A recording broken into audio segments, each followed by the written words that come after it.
the vibes.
It's the vibes. Where I say family, big up yourself, large up yourself, yeah? Your host Selah Shalom back in the building.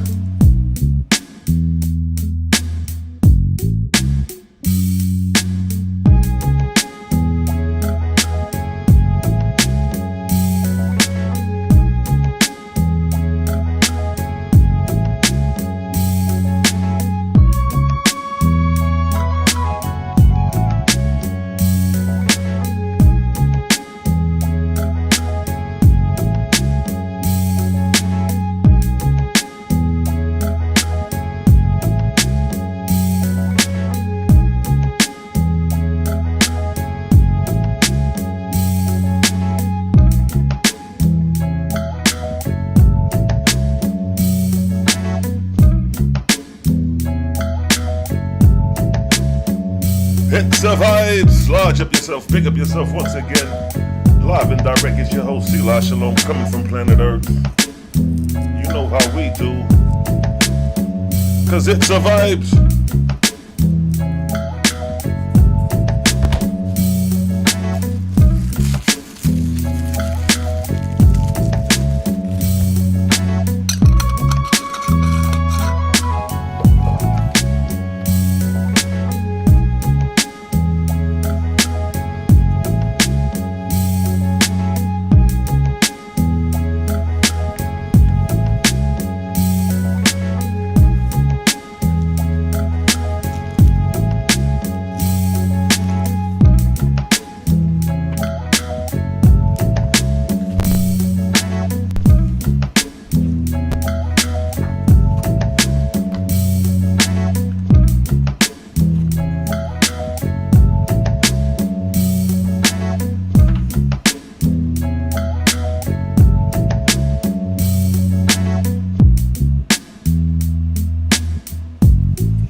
Hear me? It's the vibes.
It's the vibes. Where's that family? Lodge up yourself. Kizzy, I see you. I see you in the building. Who else in the building? Some chiming back in. Shebrew, I see you. Shalom. Angelica, peace. Peace to the family chiming in. Throat puncher, I see you. Zachariah Yahoo, what's good, family? How that tea doing for you, beloved? I hope it's doing great.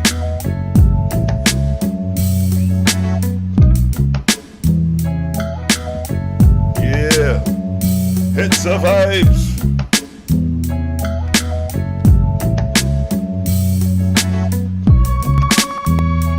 Selah Shalom TV, according to the text, as it is written. You dig? It's the vibes. Where is it, family? You know what I mean? You know what's the vibes with me? You know how I like to get my day started. You know what I mean? Twist up my little herbs. Oh, he's smoking.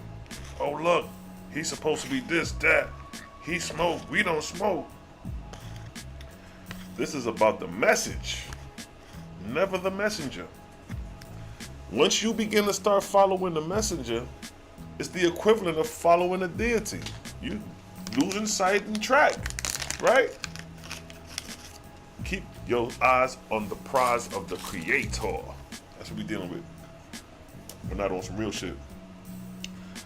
You know what I mean? It was on Facebook earlier. We've been going hard body, chopping it up on there, calling cats out to see who want to take the next challenge of, you know what I mean, chapter and verses, dealing with scriptures. We on the next of these gods. That's what we debating, the gods. You know what I mean? I was online and there's this one dude on there on Facebook talking about Joseph. Joseph is the creator. You know what I mean? He's reading out of some of these other holy books like the Urantia. You know what I mean? So I called him out. Like, nigga, if you say Joseph is the creator, come on, take the challenge. You know what I mean? I got somebody for you. I ain't got to debate it. I got somebody for you. And he backed out. So I said, you don't come sticking your head out the hole if you're not ready. You know what I mean? Y'all can't be coming out here making these claims or making these goddamn jokes, and then when you get caught out, you run back in the hole. That's not a good look for you. We ain't running from nothing. We calling out the gods. We calling out the challenges. My nigga Cal P ready to put in some pain. Niggas running from him. So I put out the challenge. What was the challenge? Jehovah in the Tanakh versus Jehovah in the Oahspe. That's fair game right there. That's fair game. Because in the Bible, Lord is Jehovah, or Yahuwah in Hebrew. When you look at the Hebrew, everywhere it says Lord, it's going to say Yahweh. So it's fair enough to say, all right, well, if this Yahweh in the Bible is supposed to be the Most High Creator, and then we making a claim that Jehovah over here is the Creator, can they be both the same, or can one be lying? Now, most will say, yeah, the Oahspe is the liar because it came new. They'll say the Oahspe has no credentials because it was written in 1882 or 1881 by a dentist, and he's a white man. He's an Edomite. These are their excuses about the book. So I can respect that. If that's where you at, I fully respect that. Because you know what? I was there one time. You know what I mean? Tunnel vision. So when you wake up out of that and you still there, we have mercy on you. Pity them. You know what I mean? We patient with you. But we strong impatient with ignorance and self-wielding, opinionated, egotistic cats who ain't gonna take the bait. So, like, you know, this dude is saying Joseph is the creator. Now, we know Joseph is the son of goddamn Jacob, so I don't know where these cats be getting it from, but they doctrines that they present be having it in there, and then when they stick their neck out making this claim, and then you say, I put the claim on the motherfucking stake, let's check it out. Niggas run right back in their hole. The nigga said Joseph is the creator. I say, yo, we don't worship no man as the creator. I read the verse that whether it be angel or man, you cannot comprehend Jehovah in its entirety. nor can you see Jehovah as you see thy fellow man. So right there, it cuts the idea of whatever doctrine he coming with, whatever cosmic doctrine he claimed to be coming with. Oahspe cuts that book right there. With just that alone. You dig? Stephen, what's good? I see you. Malachi Maccabee, peace to the God. Bless up, my brethren. R. Jones, I see you. How many of youth generations will gather true history and will know Oahspe in preparations towards 2048? Shoot, the youth generation? That's who's gonna pick it up. Because all the women who's getting the revelation now, by the time 2048 comes, they're gonna have grown ass adult kids at that time. And the revelation is gonna be carried out. If we had the Oahspe Bible before the Bible, it'll be a whole different outlook right now. Niggas wouldn't be thinking about no bloodthirsty God. Niggas wouldn't be thinking about no second coming. You know what niggas would be doing? Out here servicing others in righteousness so they can get a high spiritual grade. Because you're accountable for your own spiritual grade. Ain't no Jesus coming out here to save you niggas. You're responsible for your own shit. You are the Lord, you are the God, you are the Lord God. Because those are titles bestowed on angels. And those angels have a responsibility in the heavenly kingdom, which is to resurrect those beneath them. So everybody dying on the earth being populated into the atmosphere, the duty of the angels is to help bring them up in the grade. Just like a teacher in school. The teacher's duty is to help the kids pass grade. The more the kids have a higher passing grades, the better that teacher look. You know what I mean? How many school teachers out here is great in making their children or their students, I should say, pass grades, and the echo of that teacher starts to spread around the other schools, even to other states. Hey man, I heard this guy over here, man, whatever. You know, his method of teaching is making these kids pass with a grade 95 and better. You know, we over here, as a teacher, we over here struggling trying to get the kids to pass grade 75, and you got this teacher over here making kids pass that grade 90. See that? The teachers are the Lord's gods and the gods of the Lord's. They're there to help you rise in the grades. See that? That's a whole different system than sitting around saying, you know, when you die, you're going to go to a God and sit around and worship God, and you ain't doing nothing but just sitting there saying, holy, holy, holy. What you going to do in the kingdom according to the Bible? What's the progression in the heavenly kingdom? You just going to be sitting around? When the New Jerusalem come to earth, what niggas going to be doing? Just sitting around? You know, but building up the kingdom, and then what? What's the elevation and the progression? See that? So that's the beautiful thing about the Oahspe. It shows you that we progress spiritually after we die and become these lords and gods. We become teachers. See, once we advance in the spirit world, we become the teachers for the newborn people coming over in spirit to educate them. Now, in the book of Asham, chapter 9, right? Verse 17, it states, and the earth gods are Elohim. Gods is Elohim in the Hebrew. So technically it's saying the earth Elohims, that is the Lords. See that? The Lords, who were called Adonai. It's right here in the Oahspe. They have the Hebrew term Adonai in the Oahspe. Right here. And the earth gods, that is the Lords, who were called Adonai, were such as had been brought forth out of the earth. So these lords that they're talking about, they said they were brought forth out of the earth, meaning what? When they physically died, they were born into the atmosphere, advanced, and took on the titles of Adonai and Lords. So again, and the earth gods, that is the Lords, who were called Adonai, they were such as had been brought forth out of the earth. And God, who had dominion in the atmosphere of the earth, was also an earth-born. See that? So were all angels in atmospheria, the product of the earth. So Oahspe is showing you the connection when you die. You become these advanced beings right here, still progressing in the atmosphere of the earth. The atmosphere has 3 layers. When you cross over, you're going to be ingrided in one of those layers. The more impure layers are closer to the ground or the surface of the earth. The more pure layers are in the atmosphere, the higher in the atmosphere. But here, the Oahspe is showing you that these gods and lords are products of the earth, meaning the spirits of the dead that progress from the earth. See, the Oahspe is showing you the connection. Are you thinking God and Lord in your Bible is some far-off extraterrestrial motherfuckers? Now, knowing these are titled upon angels right here. So, for an example, we living in 2020, what, 2022? So somebody who may have died in the first century, right? Damn near 2,000 years ago, who may be still lingering. They could be an advanced teacher at this point. They could be a Lord. All the disciples in the first century, all the Nazarenes and Essenes in the first century, today could be very lords in the heavenly kingdom, helping to progress spirits of the dead newly coming in from all them, from them generations coming forward. But they didn't become a Lord as soon as they crossed over in spirit 2,000 years ago. They had to progress to become a Lord. So 2,000 years later, if they haven't ascended to the Etherian realms, they are advanced beings at this point. They can come and sit there and teach you a thing or two because they've been in the spirit world for 2,000 years. See what I'm saying? They was in the spirit world before Constantine. They was in the spirit world 300 years before Constantine. So they was getting advancement then in the Oahspe when the primary education of the first and second resurrection. It talks about the things you could do within 200 years, 400 years. So by the time 300 years in, you're pretty advanced in the primary education of the first resurrection. So 2,000 years later, oh, you sitting like this on the throne as a Lord. You know what I mean? Helping, constructing and doing whatever is necessary to raise up the spirits of the dead that's still lingering. And continue raising the graves of those who are already doing good. See that?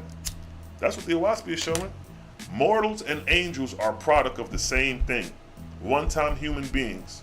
A terrestrial being and a celestial being, one and the same thing. The terrestrial being is just encasing the spiritual body or the angelic body. The angelic body look like this. You are the angel.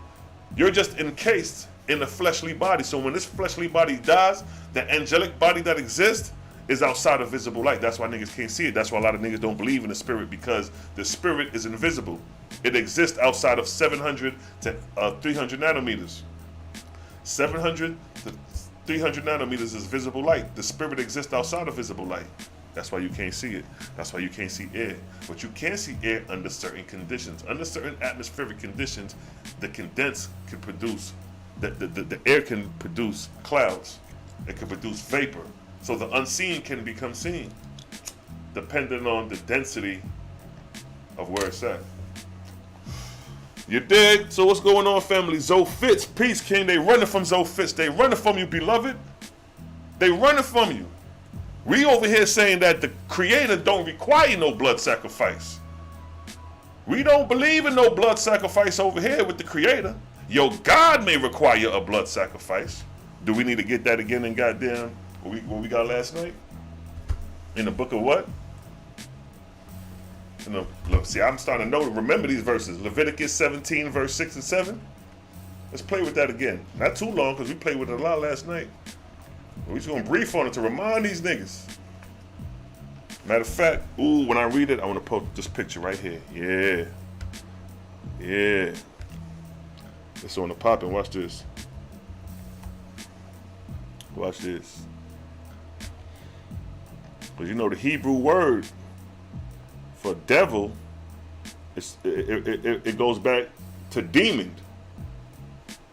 And then when you look at the Hebrew Strong's Concordance, that shit say demon goat. I was like, goat? What the hell going on? Where? How we go from devil to goat? We about to find out. Bear with the God.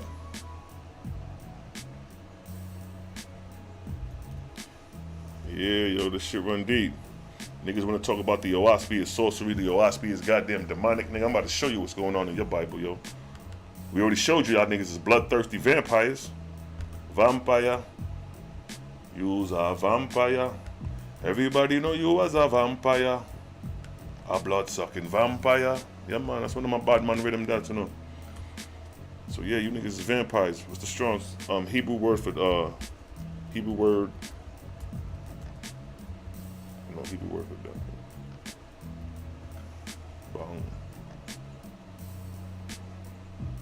So yeah, let me pull that picture up of the Baffy. Let me pull up the Baffy. Niggas like, the Baffy? What is he talking about? What do you mean by the Baffy? And I pull up the picture, you're gonna know exactly what I mean when I say the Baffy. Oh shit, can't make this shit up. Oh, gotta come under there. There go the Baffy right here. They go to Baffy right there. You know the Baffy. You've seen them before, right? They go to, hold on. They go to Baffy right there, beloved. The Baffy. Right there. The Baphomet. That's the Baffy. The Baphomet goat. Right there. See that? See that? That's the Baphomet. That's what Israel was given sacrifice to. We have the proof right here. In Leviticus, oh, I ain't even in Leviticus. Let me get to Leviticus to show what's going on. Leviticus 17, chapter 7. Leviticus chapter 17, verse 6 and 7. Let's say verse 7. And they shall no more offer their sacrifice unto devils. Now, when you translate that word devils in the Hebrew, like I said, it's going to go back to the word demon. Let me see, hold on. See if I can pull up a picture. See if I can pull up a picture. Yeah, so, you know, they want to talk all this crazy stuff, but you got demons flowing around, you know. Israel was tampering with demons and shit. What's really going on? You got to consider these things. I said, damn. They want to hit. They want to go so hard to try to knock the Oahspe, but these niggas over here worshiping demons, or they connected at one point with dealing with demons. I'm like, that ain't right and exact. Sa'arim, S-E.I-R-I-M, Sa'arim. That's the Hebrew word. The singular is Sa'ar, S-A-I-R, are a kind of demon. Sa'ar was an ordinary Hebrew word for he-goat. See that? He-goat. Oh, man. They go to Baphomet. That's the goddamn he-goat right there. Let's see if I can get a picture of this. You see the I should have went on StreamYard where I could pull up my screen. I can't pull it up on Streamlabs. Let's see what we got here.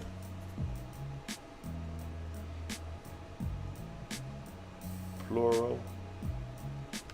Found one with the word demon. I mean with the word in there where it refers to demon. So let's see here.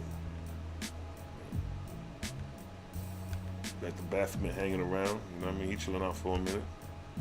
That's y'all, you know, one of y'all gods in antiquity y'all wasn't too clear on.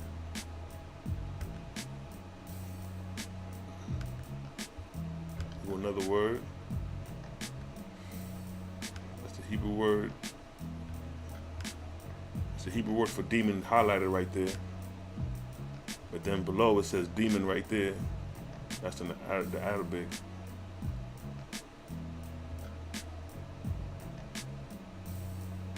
Idols, lords, Lord, master, Syriac for demon. Idols to be demons who allowed themselves to be worshipped by men. See that? See that? So in the Bible, in chapter 17, verse 7, and they shall no more offer their sacrifice unto devils, the Hebrew word right there, Sharaim, which refers to demon and he-goat. So you got the he-goat, you got the goat right there, and you got the demon intertwined. That's what Israel, at one point, was doing. They fell off because they admit that they fell from the ways of the Creator. So if they fell from the ways of the Creator, let's talk about what they were doing. So we can make sure today that they're not following these same demonic deities disguised in another form and fashion. You dig? So let's see. Let's put up the Malak. Ain't Malak in the Bible? Let's get it.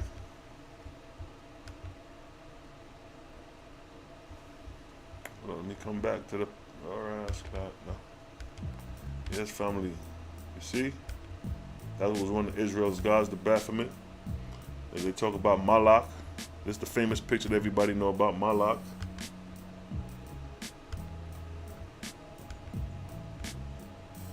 You know what I mean?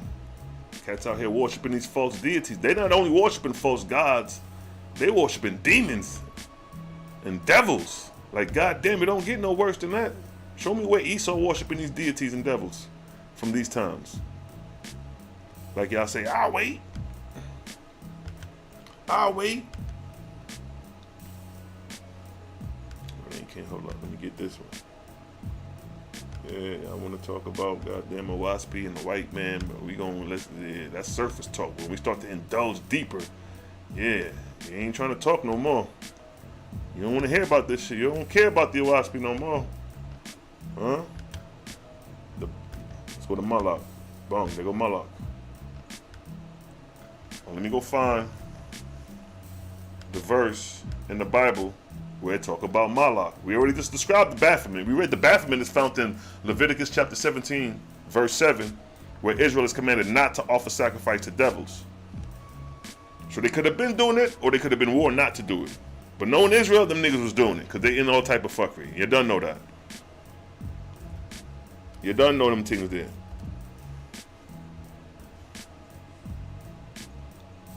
So let me see what I go on.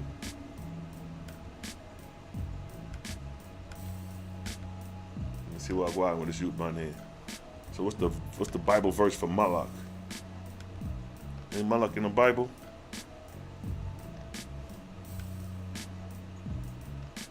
Who know the verses where Moloch is mentioned? Huh? Had to go through the fire or something like that? Huh? Where that? Who know the verse with Moloch mentioned in the Bible? Let me see. Leviticus 18:21, is that it? Oh. Well, I'll be damned. I'm in the same page. I'm looking for this shit and it's sitting right in front of my eyes. Those who see and still can't see. See that? I'm a victim of my own circumstances. All right, so we got it. We got Moloch. We got Moloch on the screen. You know what I mean? Oh, snap, hold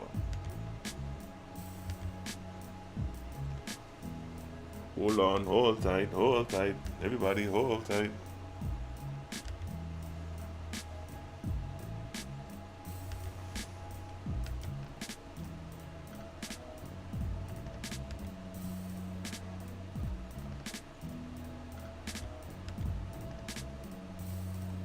Oh yeah. Okay. So now we got Moloch. In chapter 18. What verse is that? Verse 21. Chapter 18, verse 21, we got Moloch in the States. And thou shalt not let any of thy seed pass through the fire to Moloch, neither shalt thou profane the name of thy God. I am Yahweh. So he's telling you, be careful of this dude, because he's offering up his children. And then he's telling you, yo, be careful of this other dude who's a goat god, because he may get you. In the land, all this going on in the land of Canaan.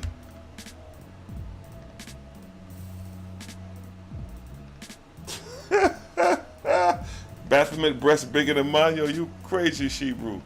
Hell no, look at that. So those are your Canaanite deities, because this is taking place. They're about to go into the land of Canaan, right? So they being warned not to do these things, or if they were doing these things, they're being told refrain from doing these things.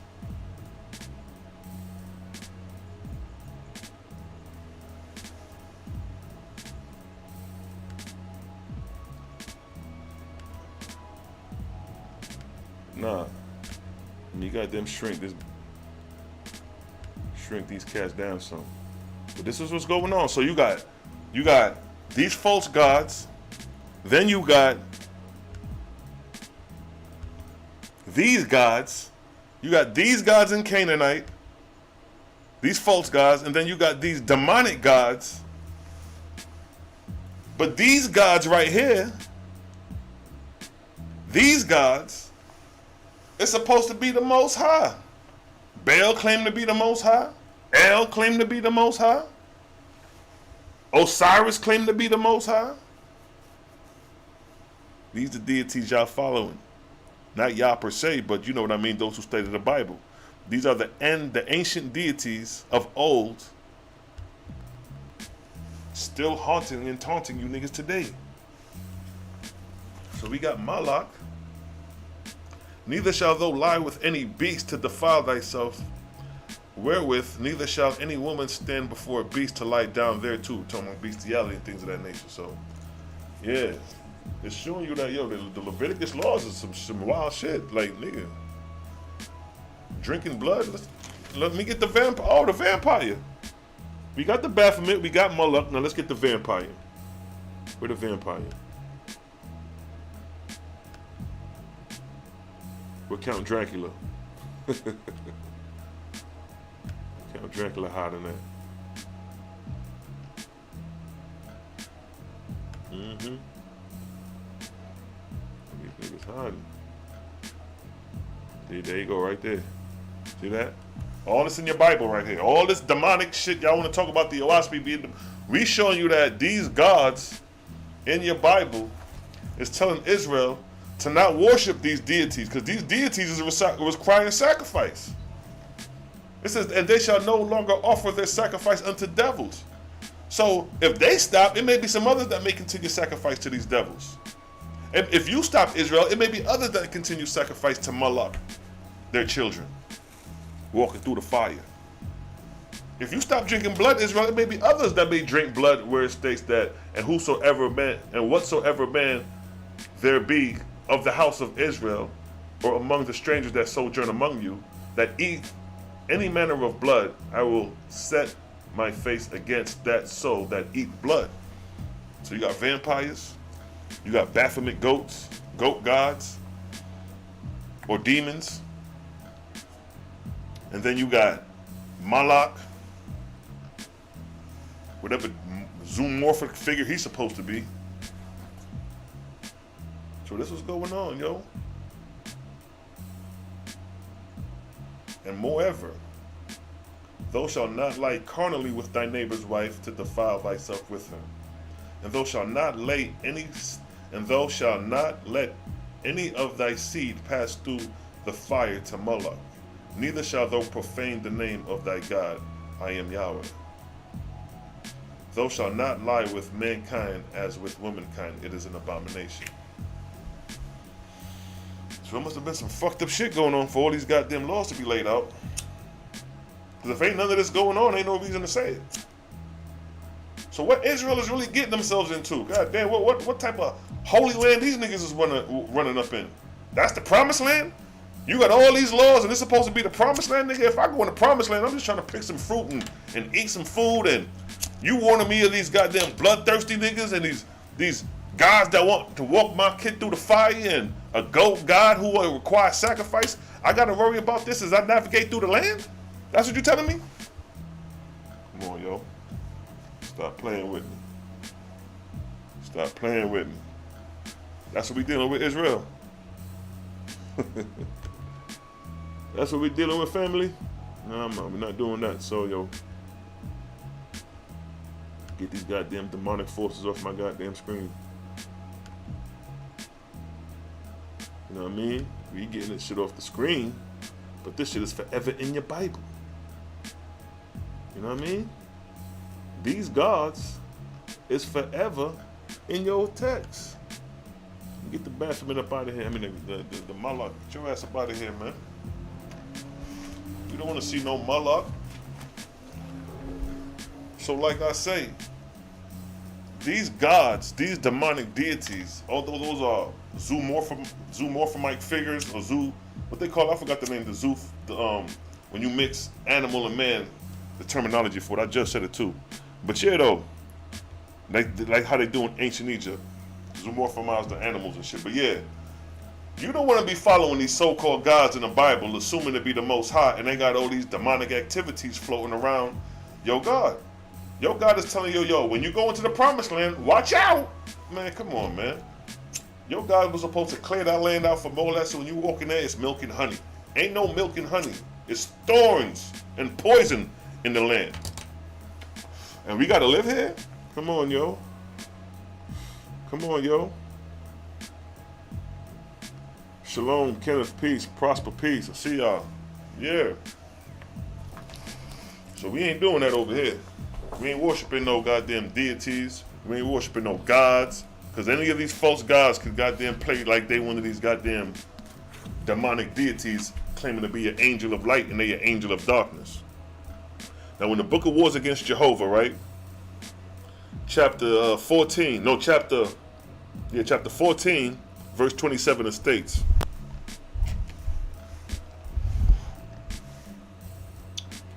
and when Jehovah encompasses me about in my own evil, thou did tantalize me because I had not followed thy advice. Now I repeat unto thee, I could not follow any one's advice. And thou too shalt be environed about, and be unable to follow anyone's advice. For such is the bondage of the Godhead. See, he's telling you about the bondage of the Godhead when you become ignorant and don't want to listen to nobody. A false God is a very stubborn person. You got to be stubborn to think you the Most High. You got some cats that used to walk around and thought they was the Yahweh ben Yahweh. It got to the point where he was like, yo, I'm Yahweh. I'm like, damn, okay, this nigga said he Yahweh. Malachi Zayok was telling niggas at one point he was Malachi. I'm like, oh, damn, this nigga said he Malachi. I mean, not Malachi, Michael, the Archangel Michael. I'm like, oh, this nigga Michael, okay. So you have to be very stubborn in head, stubborn in mind, very egotistical to do that. Some people say, yo, see, like egotistical. So, man, I ain't ego. I ain't sit up here calling myself any of these things. I'm just reading the text and talking shit while reading and exposing these false gods while bringing your ass back to the Creator. How you gonna hate a nigga for that? Now check it. And thou too shall be environed about and be unable to follow anyone's advice. For such is the bondage of the Godhead. Except we cut ourselves loose, making Jehovah the head and the front, and ourselves his servants. For the God should not only be the greatest in his kingdom, but the most menial servant of his people. See that? Forever throwing off responsibility and forever urging his subjects not to idolize him. See that? Like, yo, God, this God said, yo, don't idolize me, keep the Creator before you. Don't get it twisted. I got great powers. I can do these things because I'm sitting as the throne. I'm sitting on the throne as God and comes with powers, but don't get it confused. I'm not the Creator. Don't idolize me. That's what it's saying right there. It says what? And forever urging, like, man, come on, like forever urging his subjects not to idolize him, but Jehovah forever, showing them that their God is nothing more than themselves. See that? That's God saying, yo, bro, don't get it twisted. I may be an advanced martial artist that could tear down and be a black belt, although you a white belt, you can get here where I'm at. That's what's going on here. See that? See the simplicity of the Oahspe? It's not confusing you to be worshiping God when God is telling you himself, like, yo, I'm a one-time human being like you were.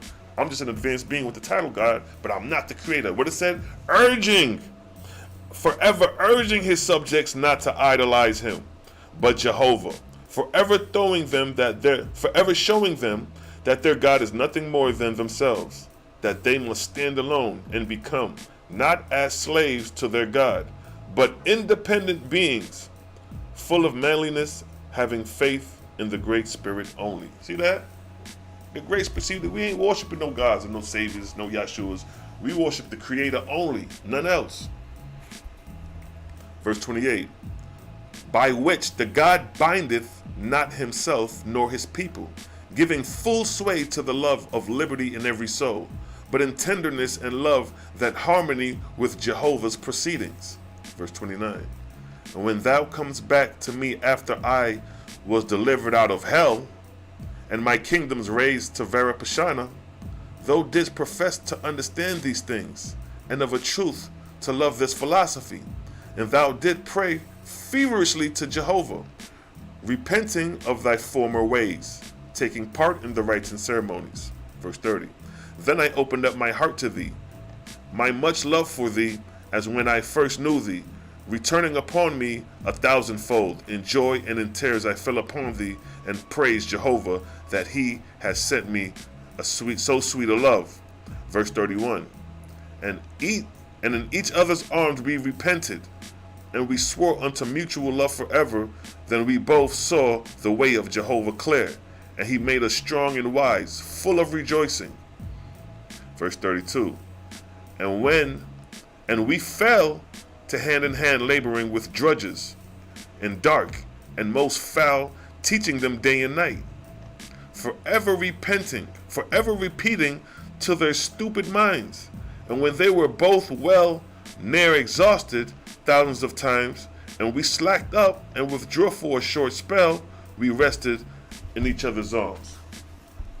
Verse 33.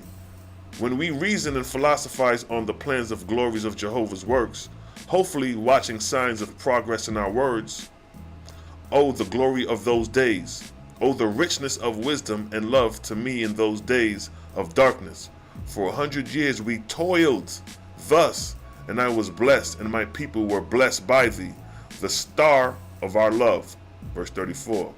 When we raised them up, my wards, 4,000 millions, were lifted a small way up out of darkness, and our far off goddess, Akchina, needed one who was great like unto thee to travel in other regions, and I parted with her.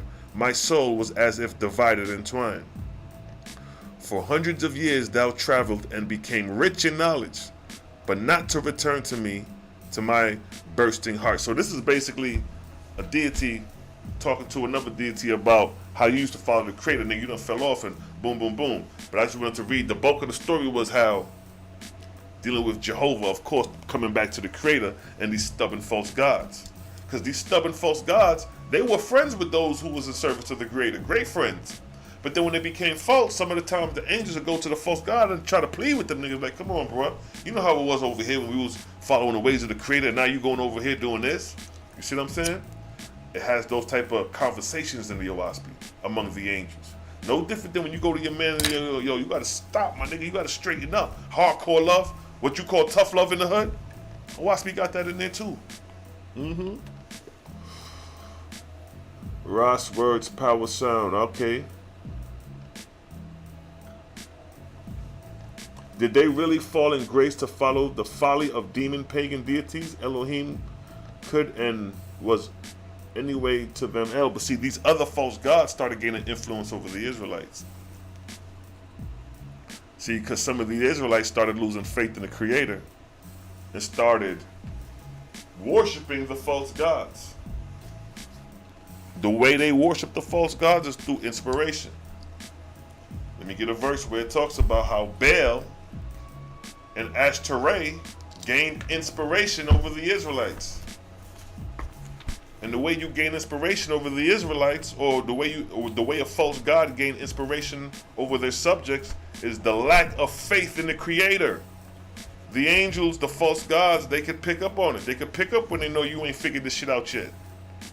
Like the Oahspe give us a system where the Creator was revealed to a point where these false gods ain't got no influence over here, because we clear their deceptions. But your biblical God is part of the deception, so you're not clear. So they got that bind over your head. You still locked in. You ain't figured this shit out yet. We trying to help you escape. You still holding the hands of these false gods like it's okay. Where we going to the? Alright, we going to the book of Selah. Selah in Hebrew mean language, mean tongue. Where that?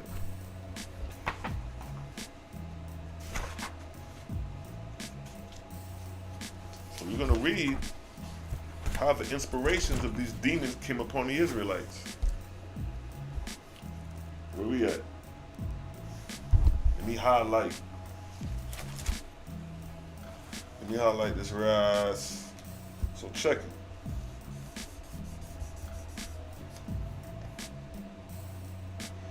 We're going to show you how this happened. Alright. So in the Oahspe Bible, in the book of Selah, basis of the Ezra Bible, chapter 1, I'll start from verse 26. But in 390 years, the gods Baal and Ashtaroth triumphant through their familiar spirits and caused the Israelites to anoint a king to rule over them. See, that Israelites ain't supposed to have no kings ruling over them. It's supposed to be the creator only. And it said familiar spirits. Now let me see something real quick in this Leviticus. I think it mentioned something about familiar spirits when we was reading earlier. The other night. But if I can't find it, I ain't gonna wait too much time on it.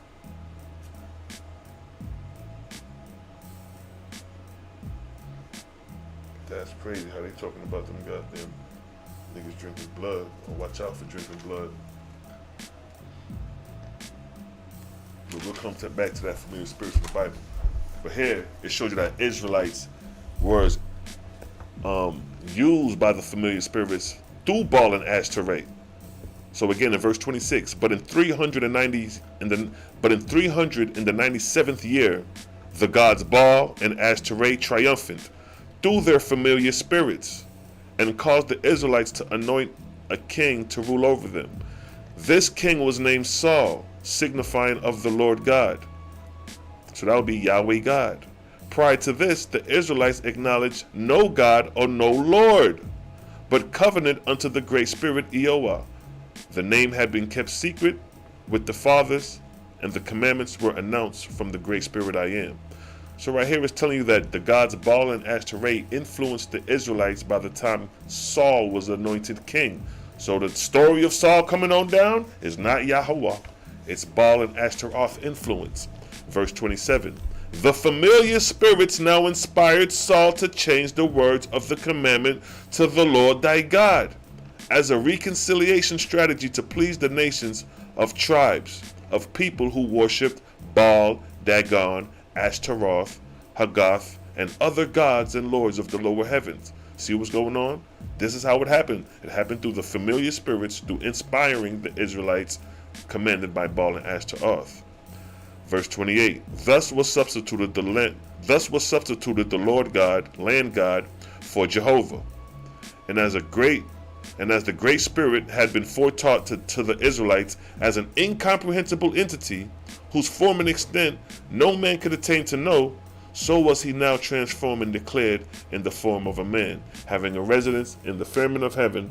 Thus they made the Great Spirit merely an idol. Thus they began the overthrow of the holy doctrine of Moshe. So now that you are worshiping a man, because in the Bible it says the Lord is a man, and most of y'all believe that the Creator is a man, that is the beginning of the overthrow of the holy doctrine of Moses. So that was during the time of Saul, when Israel was worshiping these false gods. That was the beginning of the overthrow. Now we all headlong in. You can't tell a nigga nothing. You can't tell these niggas that Baal and Ashtaroth inspires you niggas, and that's the same God y'all basically characteristically wise following today. See that? Guy Harris, I see you. What's good? Sharice, peace. Hoshia, I see you. Shalom. Yeah. Peace to the fam. But yeah, yo, it's a vibe. You know what I mean? So we showing you that, yo, we staying on the necks of these gods. We ain't going no further. I don't want to hear about no Esau and Edom. Well, now let me ask y'all this. Some of y'all are Israelites in this chat. Show me a verse where it states that they shall no more offer their sacrifice unto devils. Where did Esau do that? Show me a verse where God is telling Esau, and whatsoever man there be of the house of Israel. See how it's mentioned in Israel? Show me where it should say, and whosoever man there be in the house of Esau or Edom, or among the strangers that sojourn with Edom, that you should not eat any blood. That would fit more Edom, since them niggas is so much of the devil. The devil is bloodthirsty, drink blood, vampires. But why is that associated with the Israelites and not associated with the Edomites, since the Edomites is the devils? Why is blood drinking? Why is the sacrifice unto devils? Why is not walking your seed through the fire of Moloch? Why is that all dealing with Israel and not dealing with Edom? If Edom is more devilish. See that? What they gonna say to that? So if you want to play the white man game with the Oahspe and John Numero, nigga, we gonna hit you with that. See, I got goddamn debate tactics for you niggas. If you want to play goddamn silly ass carnal games, flesh games, we got tactics. Eliyahu, peace, what's good? Peace to the fam. Y'all press them likes, get them likes up. 18 likes, let's get them likes to 48. Everybody in the chat, press that like. So check it. Watch this. So the Israelites worshiped the God. They stopped worshiping the Creator and they started worshiping El. Let's take away Baal. We mentioned Baal. They was worshiping Baal too. They was worshiping Baal too. Let's keep Baal up there. Fuck it. They mentioned Baal. But if we scoot down to verse 30, it states, thereupon the Israelites were twined, meaning split. Those of the king, meaning those who followed the king like Saul and King David and King Solomon. You had those set of Israelites who followed them. And then you had those who what? Those of Eoah, the prophets. And these placed them at a disadvantage before neighboring tribes and nations, having sacrificed the name of the Great Spirit and made him into a man figure. See that? Just like you see on the screen. The Israelites did that because those are ancient relics coming from the land of Canaan. So man made images of their God, and that's the evidence. And it says, where is it? And made him into an image. The heathen said, what better is their Lord God than our Lord, our God? And they made war amongst the Israelites on all sides.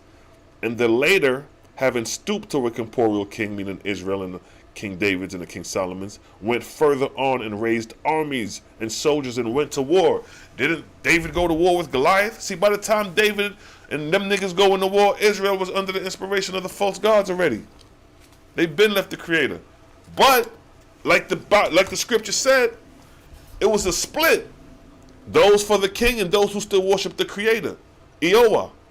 But those who worship the Creator, Eoah, they are not going to war. They're non-resistant. So the Israelites that was going to war was clamoring for their God El. But the Israelites that did not engage in war, that were non-resistant, were those of who followed the Creator, Eoah, Yahweh, the real Yahweh, not the fake Yahweh. So now, verse 31, and in the 490th year after the departure of Egypt, the entire peace policy of non-resistance of the Mosaical inspiration was overthrown, and the Israelites became warriors and even warred amongst one another. And we have all type of evidence of the Israelites warring in the Bible. We got that. The evidence, y'all had the Bible for 2,000 years, so we got that.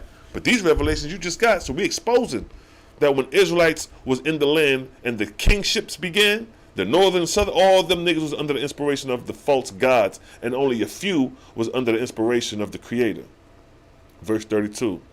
The Israelites not only worshiped the imaginary idol, Lord God in heaven, but built representatives of him in stone, in wood, and worship them also, just as you see right there. So like I said, these relics coming from antiquity in the land of Canaan. And the Oahspe said they what? What did it say? It said what? The Israelites not only worshiped the imaginary idol, Lord God in heaven, but built representatives of him in stone and wood and worshiped them. They worshiped the idols. Israel was doing this. There go the evidence. There go the evidence. That's the handmaker of them goddamn Israelites, the Phoenicians, the Canaanites, all them niggas in that land. See that? Y'all better wake up, Israel. Realize you've been duped. Y'all been duped for a minute. Harriet, peace, queen. Says, Shalom, brother. Shalom, beloved brother. I give you props for going up against these Hebrew brothers. Mine is losing his mind and refusing to read the book, shaking my head. Yeah, because a lot of our brothers got tunnel vision. See, what happens is that it's showing you So, you know, they always want to talk about the white man, the Oahspe slave master. It's showing you the condition of slave master in the Bible. They stuck in that Bible and they have tunnel vision. They don't want to address if this God in the Bible, is he one God or is he many gods? That's what I asked the brother in the debate. I said, is Elohim the creator or is Yahweh the creator? He said they both the creator. Well, we dealing with two different entities. Because Yahweh, to be, is a different than Elohim. Elohim is classified as God, the Strong's Concordance 430, Elohim, and it's classified as angels. It got it listed as angels. An angel has a head, 2 arms, a foot, and a torso. That's why God is walking in the garden looking for Adam, because he's an angel. And they haven't figured it out yet. And their own Bible is telling them this. That's the sad thing. That's the sad thing. Psalms 82, God standeth in the congregation. Let's get Psalms 82. Psalms 82 contradicts your concept of one God. Jehovah don't talk about being in no congregation of no other niggas. Jehovah says, I encompass all things, nigga. All things is of me. Seen and unseen. The congregation, God in the congregation ain't talking like that. He talking about judging niggas in this congregation. The congregation is like right here, this big. This table is a congregation. See that? Come on, yo. Psalms 82. Let's get it. Psalms 82. Psalms 82:1. God standeth in the congregation of the mighty. He judges among the gods. God standeth among the congregation and he judges among the gods. Let me give you a precept from the Oahspe to back that, because that's right and exact, but the only thing is that's not the creator. That's what you niggas is having a hard time. It's like you're stubborn, you're stiff-necked. You can't figure that part out. You can figure everything out, but you can't figure out that these gods is not the Most High, but angels, deities. Now let's get a precept to that Psalms 82 from the Oahspe. Where we going with it? Where I'm going with it? Where we going? The Book of Divinity, I think. The Book of Divinity 1. Let's get it.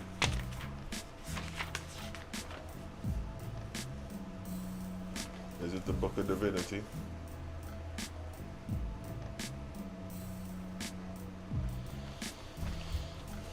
The Book of Discipline. It's in the Book of Discipline. Yeah, yo. We gonna show y'all. We gonna stay on the necks of y'all. God's them.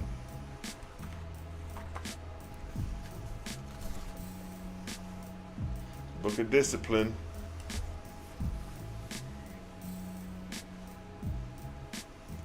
Now in the Book of Discipline, right, in the Oahspe, chapter 1, verse 17, and in the Bible, Psalms 82:1, it correlates. Because in the Bible, in Psalms 82:1, it states, God stands. So God is standing, you know, he's a man. He stands and he can sit, he can stand. Sit, stand. See, that's what God, this is the Most High. Keep that in mind now, in the Bible. So the Most High is standing and sitting in the congregation. So God standeth in the congregation of the Almighty, of the mighty, and he judged among the gods. So God stands, I got 6 gods here. I'm judging among the other. I'm judging among other people that's sitting at the table. I'm a person, and there's 6 other people sitting at the table at the congregation, or 20 people, or 30 people, or 100 people. But we all people. I'm just presiding over the congregation. But this is supposed to be the Most High. But this is not the Most High. These are deified angels. These are angels. These are angels. So now the cross-reference in the Oahspe is this. Book of Discipline, chapter 1, verse 17. As the kingdom on earth has a king, and the kingdom is nevertheless immortal, so in like manner is the heavenly place of thy God. A kingdom of angels, and the chief over them is God, an angel also. See, the Oahspe is clearing up Psalms 82:1, saying that the kingdom of God is a kingdom of angels, and the chief presiding over them is God, an angel also, while in Psalms 82 states, God standeth in the congregation. That's like standing in the kingdom of the mighty, and he judged amongst the gods. See that? These are angels, not deities. You got to get it right. You've been duped, Israel, and we're trying to bring you back. Notice we say Israel. This is for the world. But we stressing to you, Israel, because we Israelites, right? We supposed to be representing the Creator, the chosen people. But see, y'all can't come to the fact of the Oahspe because y'all so stuck that, oh, you know, our forefathers, you know, the Bible has authenticity because it has history. We're not dealing with authenticity and history because this could be an authentic lie. This could be a 2,000, 6,000 historic lie. So just because it's old don't make it right and exact. Just because it's ancient don't mean it's right and exact. Hold on.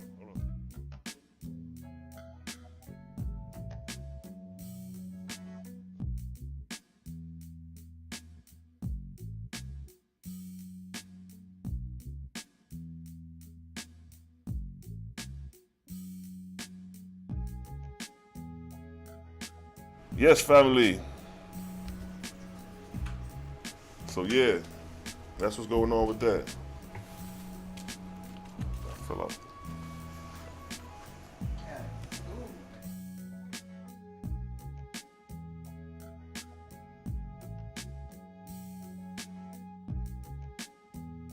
Cal P in the building. Peace, family. I see you. Set apart. We just getting things in order with these false gods, like always, setting things straight. Showing you that these angels, these gods is one-time human beings, not to be confused with the Creator. So like I say,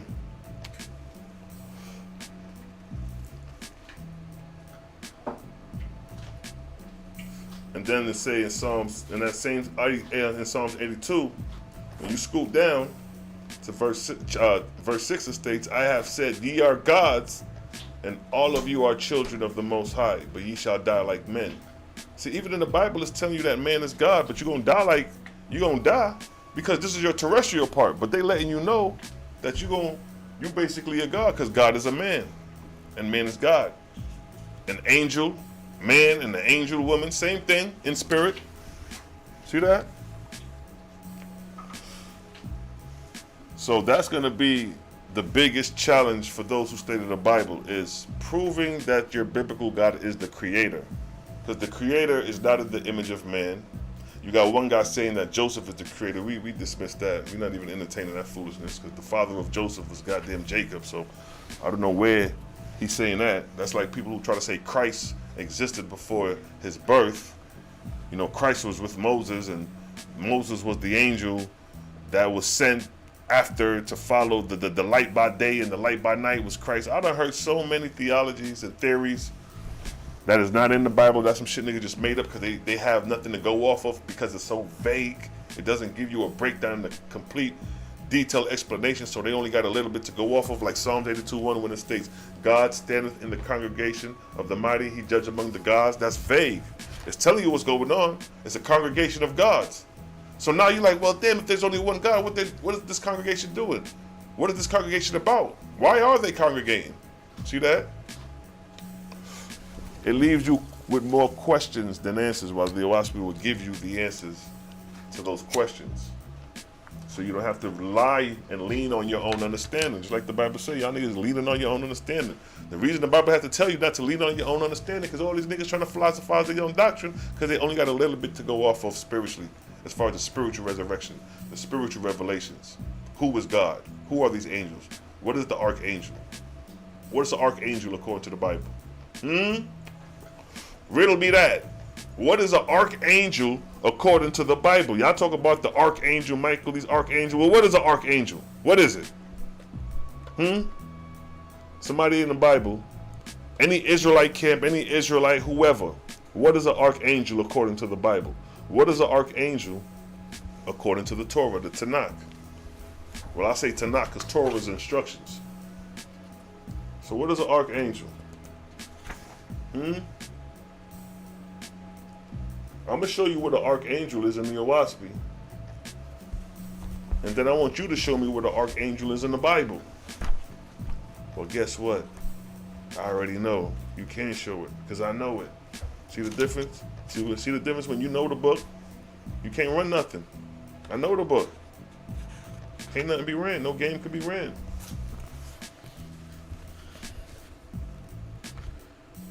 Check it.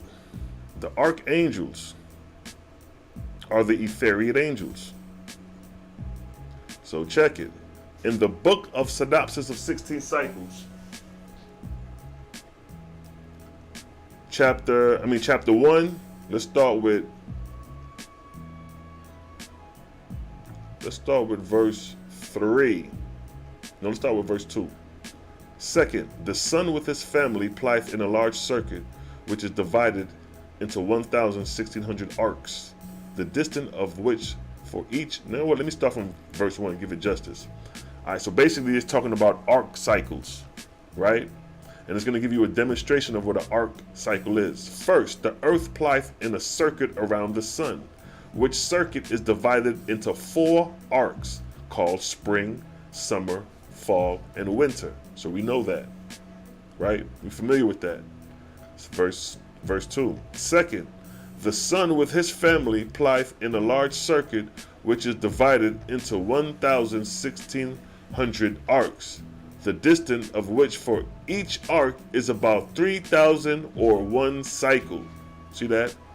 So the sun plieth around another sun, the Milky Way galaxy, and it's divided into 1,600 arcs. Like the Earth goes through 4, our solar system our sun goes through 1,600. So the same way we got spring, fall, summer, winter, you got 1,600 arcs that the sun and its planets go through, facing these similar atmospheric etheric conditions. Now verse 3. During a cycle, the earth and her heavens fall in the Etherian regions of hundreds of Etherian worlds, where dwell Jehovah's high-raised angels, whose chief have to do with the management of worlds. Verse 4. During the time of a cycle, the earth is therefore under the control and management of such of Jehovah's angels for the resurrection of man. See that? At the time of the creation of man, the earth was traveling in the Ark of Wan, where dwell thousands of Orion chiefs with thousands of millions of high-raised angels. Verse 6. The holy council of Orion chiefs, through the wisdom and the voice of Jehovah. See how they always put Jehovah as the presider? Appointed one of their numbers, Sethantes, to take charge of the earth and to people it with the mortal beings during its travel in Wan. And the rank and title of Sethantes, thus raised by Jehovah, creator of worlds, was first God of the earth and her heavens. So these archangels come at the arc cycles every 3,000 years. That's when they descend down to the earth and help the resurrection of mortals and angels belonging to the earth. Whatever condition that the heavens and the earth are in at that time is whatever is needed. So if man is in the Stone Age and it's time to go to the Iron Age, well, the angels will come show man how to manipulate the metals, or whatever the case may be, for the growth. See that? See that? Oneness, I see you. Yes, yes, yes, we in the building with it. So the archangels are angels that are stationed in the arc cycles.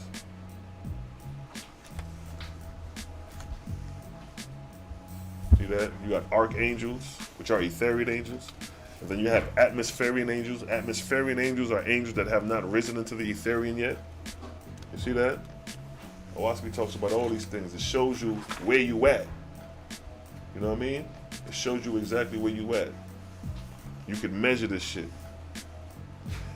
Ain't no mystery gods. Ain't no mysteries over here. You know what I mean?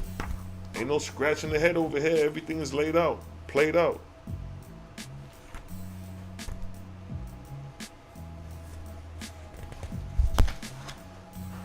Everything is laid out and played out through Jehovah's high-raised angels.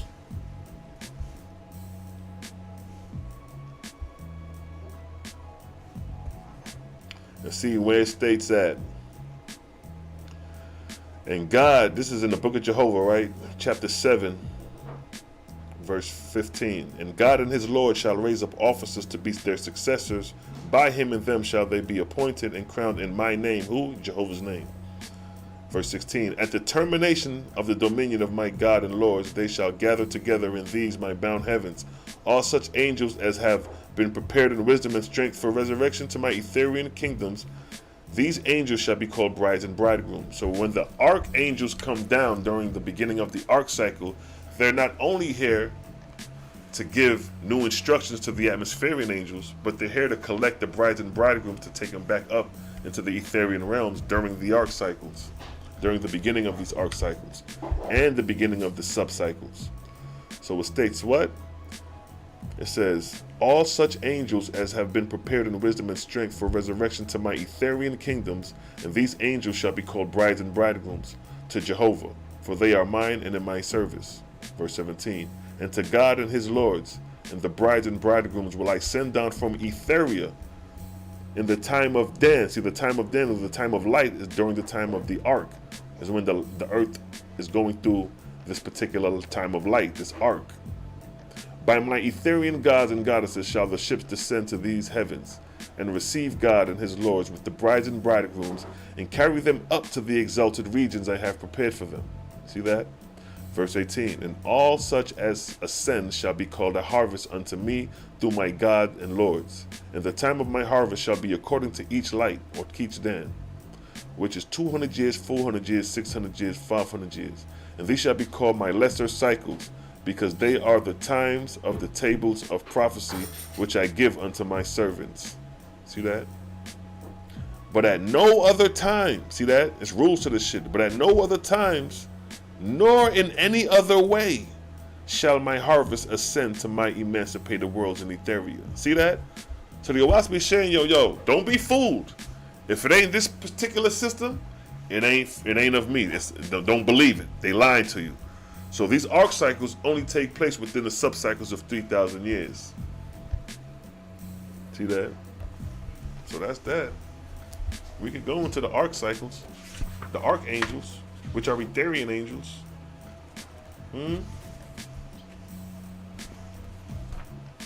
When Neith had to come during the flood in the Ark of Noah.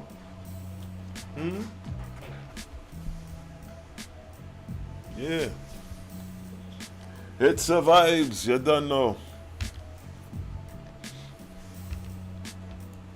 Since it survived, let me raise the volume of the music then, yes?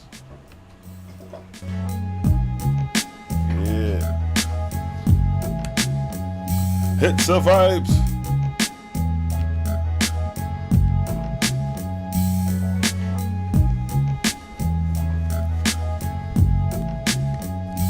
So now, the book of Oahspe, son of Jehovah, chapter 1, it states, verse 1, in the time of the world, 24,000 years before the Cosmon era. Let's get a visual of that real quick. And I'll cut the vibe for a minute and go to the illustration, because we learn visually.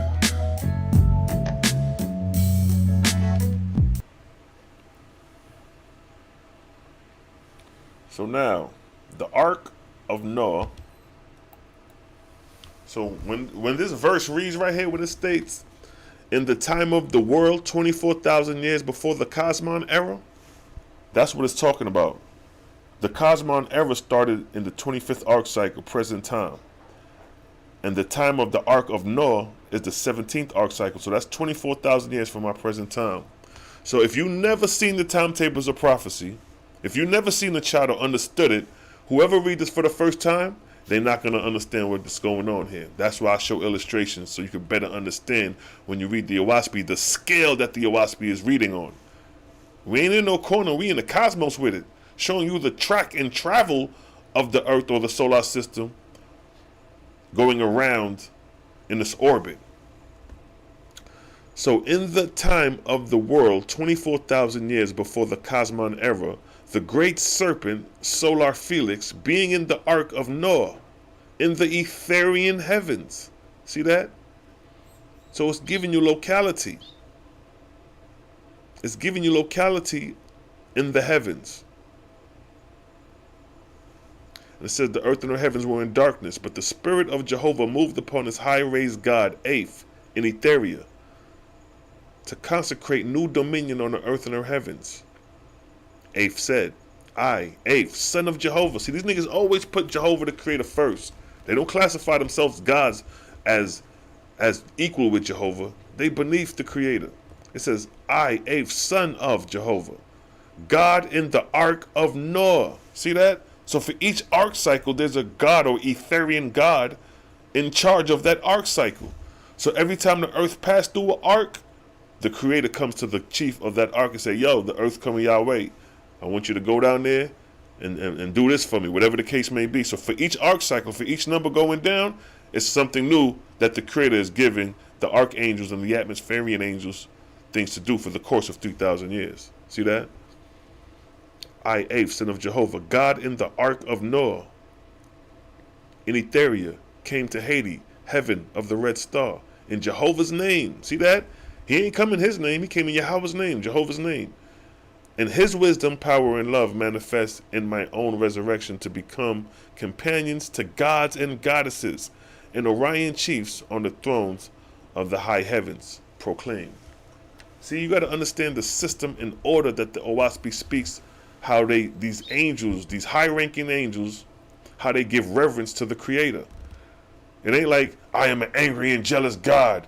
You know, you shall worship no other gods but me. These deities ain't talking like that. These deities are giving all praises to the Creator every time.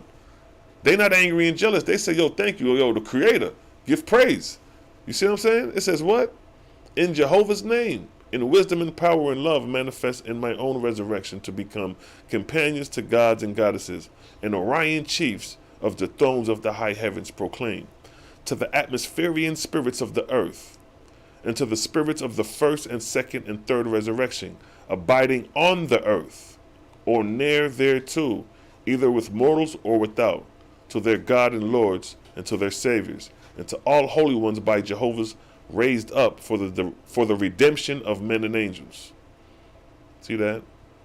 He said, in the ark of Noah came to me the voice of Jehovah, creator of worlds, saying. So when the earth came into the 17th ark cycle, the voice of Jehovah came to him. He said, yo, Jehovah came to me when the earth did this particular red star, this earth came through my ark. Jehovah reached out. What did Jehovah say to him? Jehovah, let's go to that. Verse 4 stated, what? In the ark of Noah came to me the voice of Jehovah, creator of worlds, saying. So what is the instructions given? Verse 5. I am the all-highest. My service extended forever. I go not, but I am afar. I come not, and yet I am near. Turn the page. He says, my voice is in all places. The light of the soul of man heareth me. I speak in the vine that creepeth in the strong standing oaks. Verse 6. Hear the voice of your Creator, O ye angels of heaven. Carry ye the wisdom of my utterance down to mortals. Call them to the glories of my heavens and the broad earth. Behold, my voice is in the rocks, and in the wind that bloweth, and in all things that have not tongues. Not tongues. Your God got a tongue. Verse 7. Show them my sons and stars in the firmament above, for they are my written words. See that? My voice proceedeth in the space of heaven. The wise angels of my exalted places hear the sound going forth. See that? That's the motion. Hearkening to my speech. O ye spirits of the dead, proclaim me, O ye gods and goddesses. They look for me as they look for nothing, as they look for things. Let me read that verse 8. They look for me as they look for things. They hearken for my voice as for a man's voice, and they find not me, nor hear that which I have spoken. Yet none can efface my words. My wisdom endures forever. Behold, I come not as a sound to the air. My voice hint into the souls from all sides. Verse 9. Teach them, O ye angels. They look not in the right way. Their ears are tuned after loud claps and noises. They cry out, Alice. I hear not the voice of Jehovah, Yahweh. He hath not spoken. His voice hath no man heard. He is the all silent, and dumber than the things he created. Verse 10. They have turned away from my God and my Lord's, in concert and conceited in darkness. They have shut themselves up. They have peopled the air of the earth about with spirits of darkness, the drudges of men of darkness, and cannibals. Their feetles float back upon them. Like devouring vermin, they bury deep in population. Verse 11. Remember them, O God, my son, and ye, my lords of earth. Have no pity, but be as a surgeon's knife upon them. Thou hast told them, O God, Jehovah liveth and reign. His voice stand the all highest. But they mocked thee and thy lords, and turned away after iniquity. Verse 12. They are fearful, lest they believe in my person, my voice. Of their own gabble they have no fear. They criticize me and my God and my lords. But they own that they know me not. They suppose my exalted heavens are without order and discipline. My captains they ignore. And the teachings of my holy ones are criticized by men of straw. Verse 13. Have they not said, who is God, that I should adore, and the Lord, that I should hearken? But I turn their eyes to the armies of earth, to the generals and the captains. Then they say, our affairs on earth are officered and disciplined. We reverence our high-raised great captains. Verse 14. Shall they turn God away and the Lord? What shall the Creator do to please them? Is not the name my general, God, and my captain, Lord, my own creation? Who found the name of God and the name of Lord? Why are they not pleased with my gods and lords? Verse 15. Hearken me, O ye Etherian gods and goddesses. They desire not wisdom and resurrection. Their love lieth in darkness, to eat, to sleep, and to devour or delight of their souls. The first lesson of life have they not learned. The first heaven of the earth is to them the all of the created world. See that? Verse 16. Hear my judgment upon them, O ye, my holy angels, and long risen. For I have raised them up again and again. I have founded lower heavens for them, that they may learn. But they fall the moment my gods leave them alone. Verse 17. Now will I carry away their heavens and earth. They shall be seen no more forever. But the drudges, the feetles, shall be carried to Hutan and cast into a walls of fire. And they shall be divided up in groups. Kin shall be torn away from kin, and friends from friends, and mother from daughter, and father from son. For they are becoming as absorbent, suckling one another continually. Verse 18. And the walls of the fire shall go up around them without ceasing, and they shall not escape. And they that guard them shall keep them from one another, that they shall do no evil. Neither shall they sleep nor rest, but be stirred up and made to know that they are alive, and can exist independently of fetal suckling. See the depths of this shit? See what's going on? These Etherians is coming up with a master plan during this time, and these are the instructions of the 17th arc cycle from the Etherian angels, given from the Creator, dealing with the situations of the false gods and the drudges and spirits of darkness of the earth at this time. See that? Verse 19. Hear my voice, O God, and command thy Lord to proclaim on the earth. Have I not made an example before mortals? Behold, the carrion that rotten in the field. Is it not the feast of the hyena, the wolf? Do not worms come to life therein, and turn to devour the carcass that brought them forth? Verse 20. What more is the continent Pan to these spirits of evil and darkness? What more is the first heaven than a place of perpetual devouring? Have they not made it a place of everlasting destruction?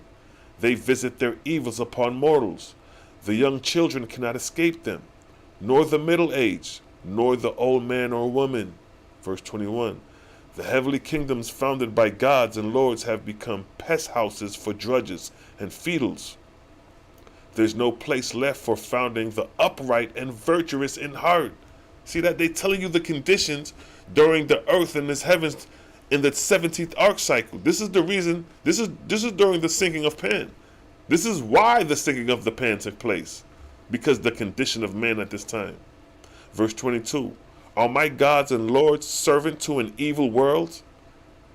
And shall they find only rottenness to deal with? Now have I answered in the firmament of my holy sons and daughters. I have called them from the remote places in heaven to witness the work of my hand.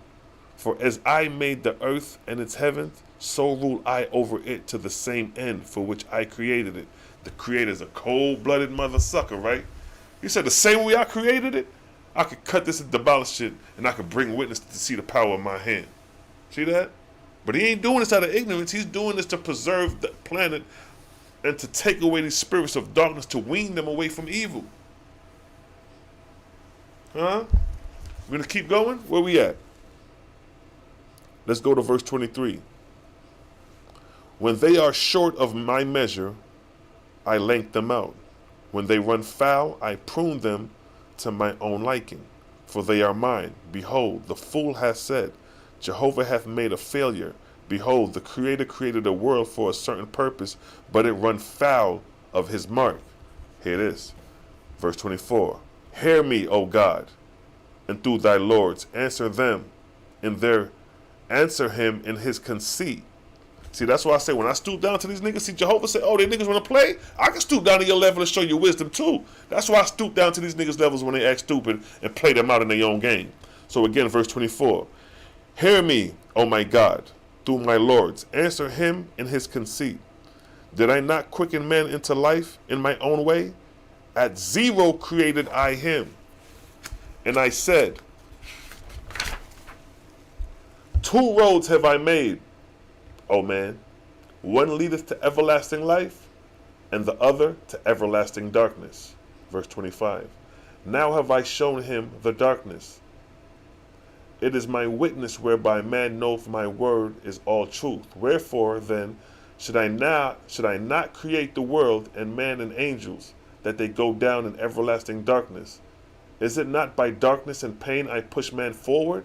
Yea, the conceited man would fail himself, but for the failure I set up before him. Wherefore then have I not created wisely? See that? See that? Let me run that verse again. Now have I shown him the darkness. It is my witness whereby man knoweth my word is all truth. Wherefore then should I not create the world and man and angels, that they go down in everlasting darkness? Is it not by darkness and pain I pushed man forward? Yea, the conceited man would fail himself, but for the failure I set before him. Wherefore then I have not created wisely. Verse 26. Have I not right to do my own way? Are not all things mine? If a man die in the corporeal part, is he a failure? How else could man rise to my etherian worlds? So regardless of how the hell you die, the scope is to rise in the etherian world. So if you got burnt up in a fire, if you got shot down dead, if you died in a car accident, it don't matter. That's just part of the corporeal part. That's just part of life. You may live to be an old age and live it out and die that way. So what the scriptures say? If a man die in the corporeal part, is he a failure? How else could man rise to my etherian worlds? Open his eyes, O my gods and lords. He was not, and I created him. He presumed to look into my plans and judgments. By his little learning, he exalted his conceit and pretended to know all things, like some of these Israelites who try to contend against the Oahspe with their little judgment and learning. Verse 27, I cause the grain to grow in the field, and the day before it is ripe, I send the wind and rains and destroy it utterly. I bring forth man with shapely limbs and strong arms, but in the day of his prime I cut him down. I give the passion of love to a mother, but I take away the firstborn. Verse 28, know I not that first of all things man shall be taught to know the power, taught to know my power, and after that my wisdom. Have they seen the places of the dead? and hell and destruction? Teach them, O God, for their ultimate resurrection is my glory and my delight. Verse 29. Shall man of the earth say, the Creator was angry, and so sent the land beneath the ocean? He hath not wisdom to comprehend that this day I cast out hell and destruction. See that? So the Creator ain't doing things out of anger. He's doing things out of wisdom. To comprehend that this day I cast out hell and destruction. The drudges is his love.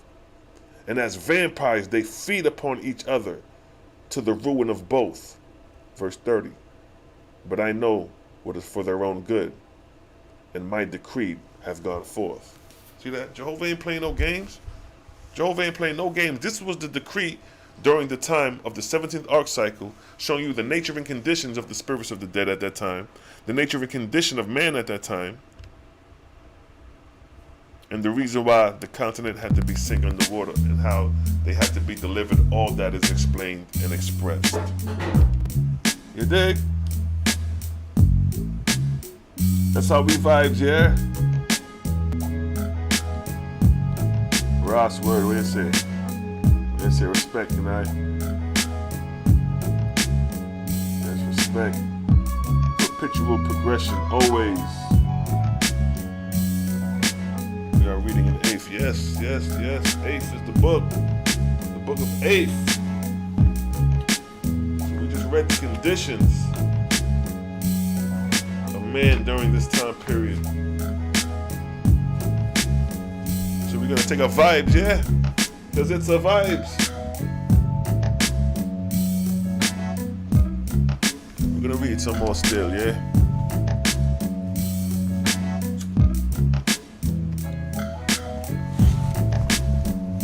It's a vibes.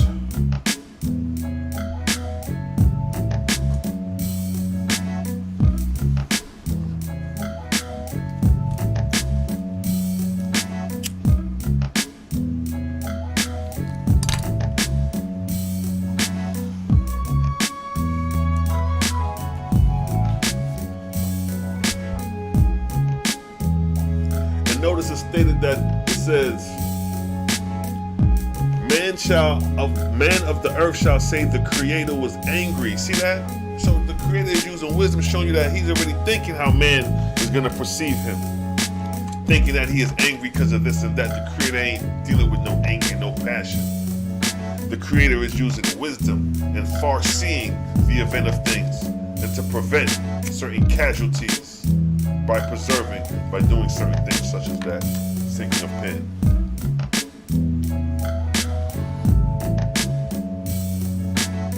Yes, it's a vortexian vibes. It's a vibes. It's a vortexian vibes. You know what I mean? Put that in the chat. Vortexian vibes, yeah?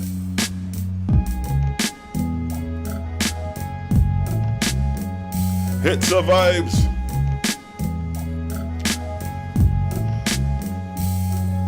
The vortex, the power and force of the Creator. That's why the brother was talking about the Creator. See, the Creator is the unseen and the seen. The unseen of the Creator is the vortex.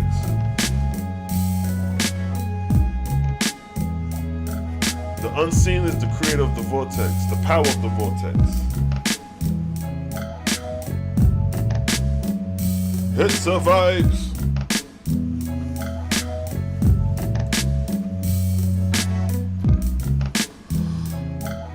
See you.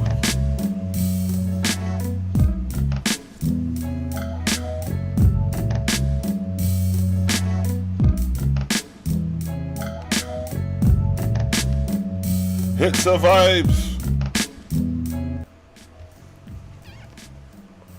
See, in the Bible, you've been taught that your God is a man. The Elohims, you know, the Israelites like to say the Elohims mean power. The word power, they like to use power like they Power Rangers or some shit.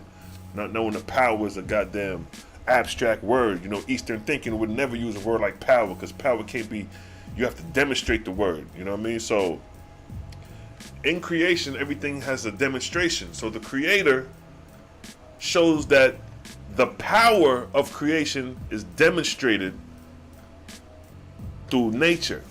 and in creation in the cosmos, through the vortex, through the whirlwind. Do I got those pictures of the vortices?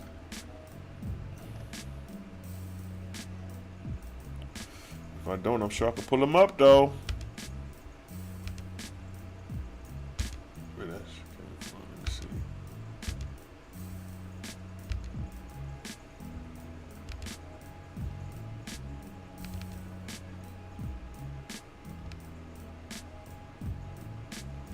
Alright.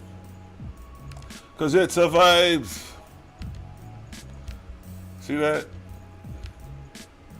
If you notice, this is the manner of the power of the Creator. This is a demonstration of the vortex. You notice each one of those is supposed to be different galaxies in different areas of the cosmos, but look at the rotational. Look at the rotation of each one of those. That's the vortex. No man created that. Only the Creator could do that. Ain't no little man floating in space doing that.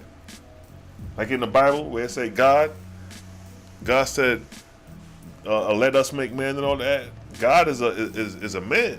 So he would have been standing in space doing all that, creating. No. That creation you see right there comes from the all in all.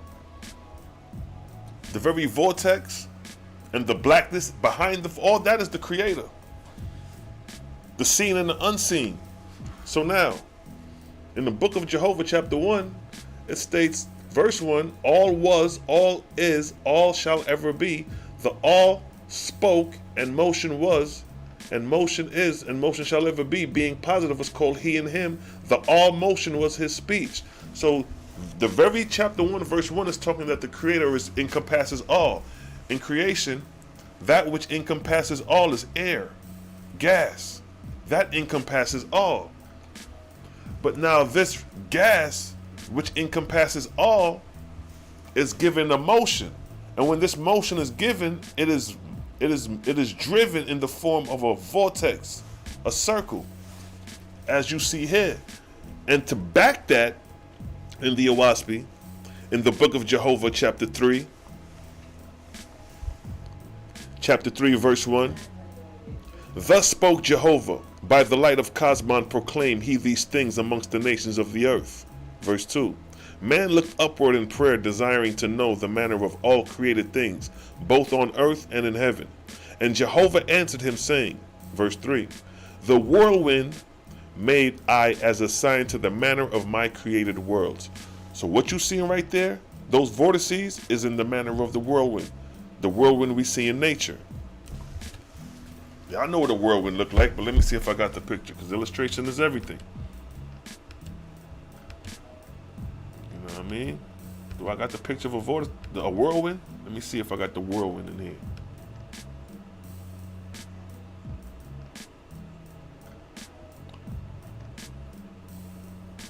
I ain't got the picture of the whirlwind, but I can pull it up. Now, I know what a whirlwind look like, but let's pull it up a whirlwind. See, the Oahspe like to give demonstration.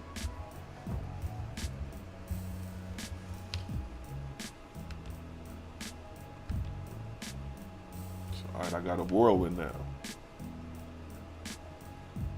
Let me pull it up. This is a whirlwind. I know what a whirlwind is.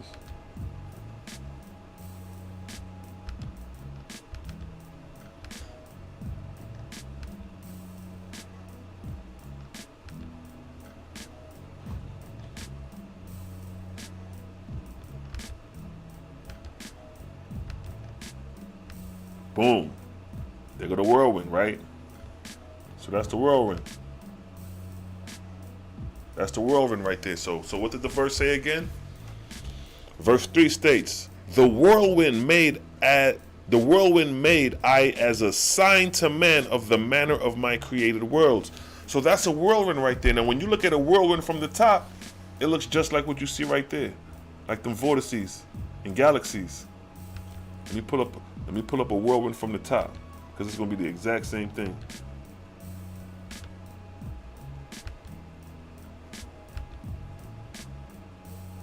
It's going to be the exact same thing from the top. like a hurricane. When you look at the eye of a hurricane, it's the same vortex, just looked at from the top. If you come below, you're going to see the funnel of the vortex.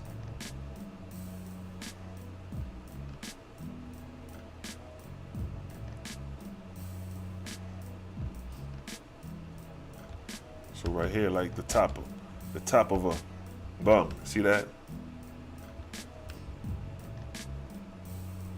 So that right there, that's how the hurricane, the whirlwind from the top would look like this. And look at the galaxies. The galaxies from the top look just like the hurricane from the top. But this is the power of the Creator. Because keep in mind, the Creator is the all in all. But when motion is given, this is the first sign of creation is the vortex. That swirl that you see is unseen and is seen. So the seen is seen in nature, so you could be aware of how the unseen is moving in the cosmos through motion. So again, verse 3 states, the whirlwind made I as a sign to man of the manner of my created worlds. As though behold the power of the whirlwind gathering up dust of the earth, driving it together.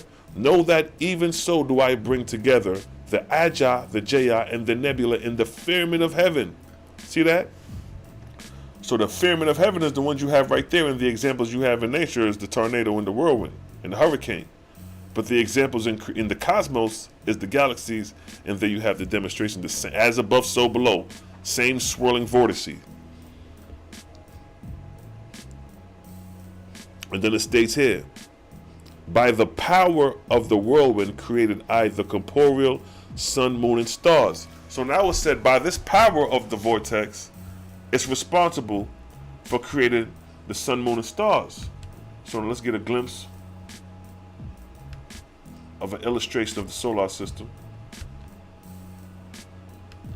Because these vortices are responsible for creating sun, moon, stars, and planets.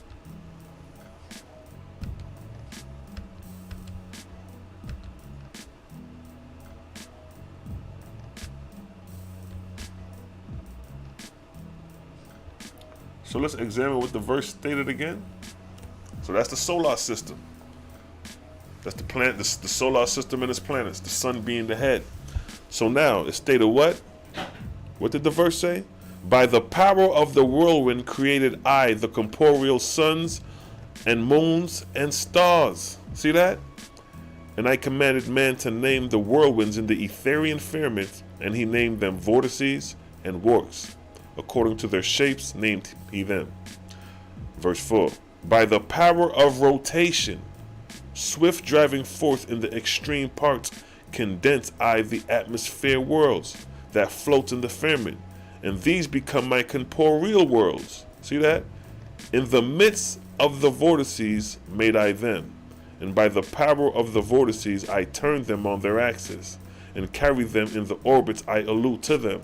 Wider than to the moon of a planet have I created the vortices, and they carry the moons also. Now here's about, it says, around about some of my corporeal worlds have I given nebula belts and rings, that man may comprehend the rotation of my vortexian worlds. See that? Like Saturn, they say that Saturn got a belt on it. So we're just showing you the power and rotation of the vortex. And keep in mind, this is the motion of the Creator. What did the verse 1 say in Jehovah, in the book of Jehovah? All was, all is, all shall ever be. The all spoke and motion was. So the speaking of the Creator is not like I'm sitting up here talking to you. No, the speaking of the Creator is actually putting forth in motion the vortex. That's the speaking. So he says the all spake and motion was and is and ever shall be. So that's the Big Bang. You want to talk about the big, this is the book of Jehovah chapter 1 verse 1 is the Big Bang theory. Why? Because it says all was, all is, all shall be. The all spoke and motion was. So prior to motion there was non-existence. It was stillness, no motion. But then when he spoke, bam, the vortex started, the vortice, the whirlwind started. But things just ain't happen overnight. It wasn't a big bang like bang and the sun, moon, and star just created. No, it was motion. And then the vortices started precipitating the gases into the center, and then it's a function to creation. It ain't no Big Bang Theory. It's a process and function and manufacture to creation. And that's what the Oahspe is explaining here. Coming back to over here, it states here in verse 7, a great vortex created I for the sun. See that? Within this vortex and subject to it made I the vortices of many of the corporeal worlds, meaning the planets. And the sun's vortex caused I to rotate, and I give it power to carry other vortices within it. According to their densities and position, are they thus carried forth around about the sun. So the same way the sun is the master vortex, and the planets within the sun are smaller vortices subjected to it, and they rotate around it, showing you that the master vortex is the sun, because all of them rotate around it.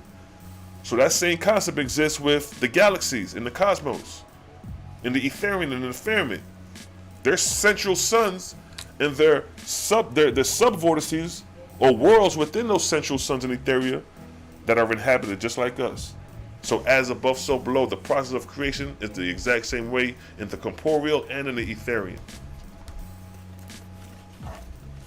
And then this is what verse 8 states. Think not, O man, that the sky is a barren wasteland and void of use. For even as man in the corporeal form is adapted to the corporeal earth, so is he in the spiritual form adapted to my etherian worlds. 3 great estates have I bestowed on man, the corporeal, the atmospherian, and the etherian. See that? Watch me make this shit clear, bro. Let me go back to the heavens, because now we talking about this right here. See that? To the plateaus. Let me read that verse 8 again. Think not, O man, that I created the sky a barren waste and void of use. Even as man in the corporeal form is adapted to the corporeal earth, so is he in the spiritual form adapted to my etherian worlds. 3 great estates have I bestowed on man, the corporeal, the atmospherian, and the etherian. The corporeal would be the earth, the atmospherian would be the first, second, and third, and the etherian would be that which exists outside of the earth and its atmosphere, the galaxies. See that? See the Oahspe lay these things out, beloved? Ain't no confusion over here. See, we dealing with the science of creation now. See, when we deal with the real shit on the Oahspe, we ain't dealing with no bloodthirsty guys no more. See how the spirituality done advanced and we rising at a high vibration? Because we ain't dealing with no bloodthirsty, angry, and jealous gods, and we ain't dealing with no hateful nations and all this other nonsense. We dealing with the Creator's creation and understand its function. Because we're going to be navigators one day in the cosmos, passing through creation. Because it's a vibe, you dig? You done know.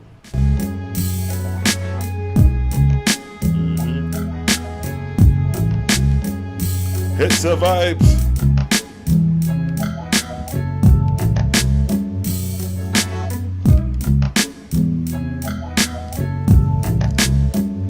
It's a vibes, yes, family. Create a vibes over here. Create a gang. You know what I mean? That's the new slogan. Create a gang. You know what I mean? The gang we with is with the Creator.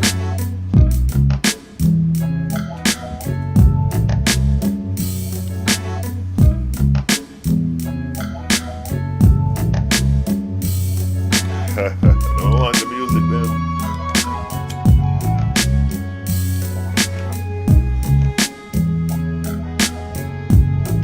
Julian, peace and blessings, Wagwan.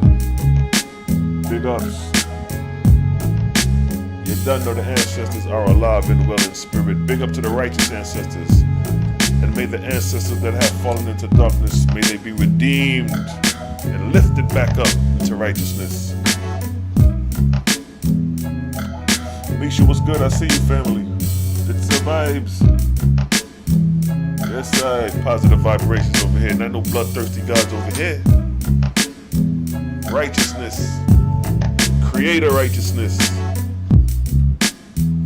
We done spoke so much and exposed these false gods. Now it's time to give them creator in the words of the righteous angels, the righteous gods who do not engage in warfare.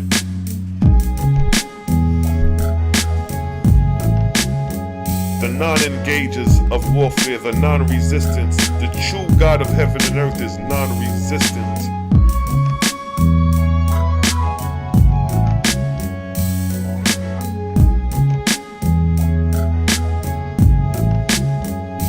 It's a vibes.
It's the vibes. Australia love, my brother. Blessings from all the way from Australia. Australia chimed in. See that? The words of the Creator is all over the world. We just not located in one area. I wouldn't be surprised if the angels of heavens is chimed in right now. It's the vibes.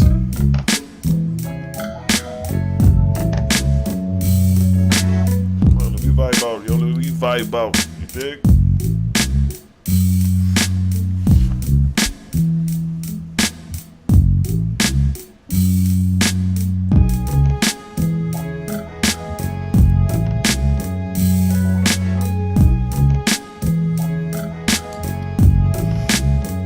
Here, we ain't going nowhere.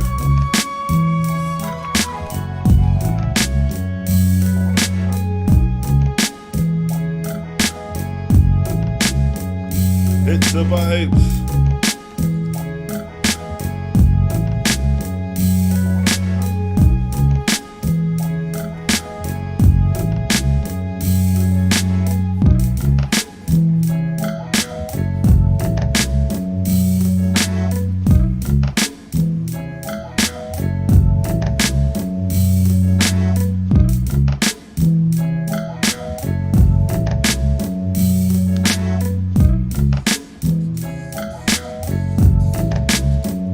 It's the vibes, you dig?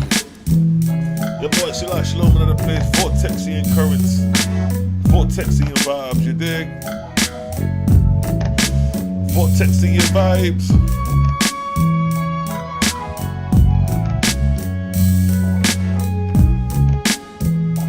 All praises due to Creator, Creator vibes.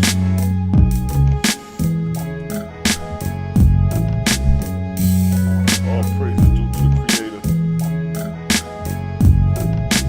And all respect me. Respect goes to the gods and lords to help lift man up unknowingly to man. Respect goes to the gods and lords, but all praises and worship goes to the Creator. Understand the difference.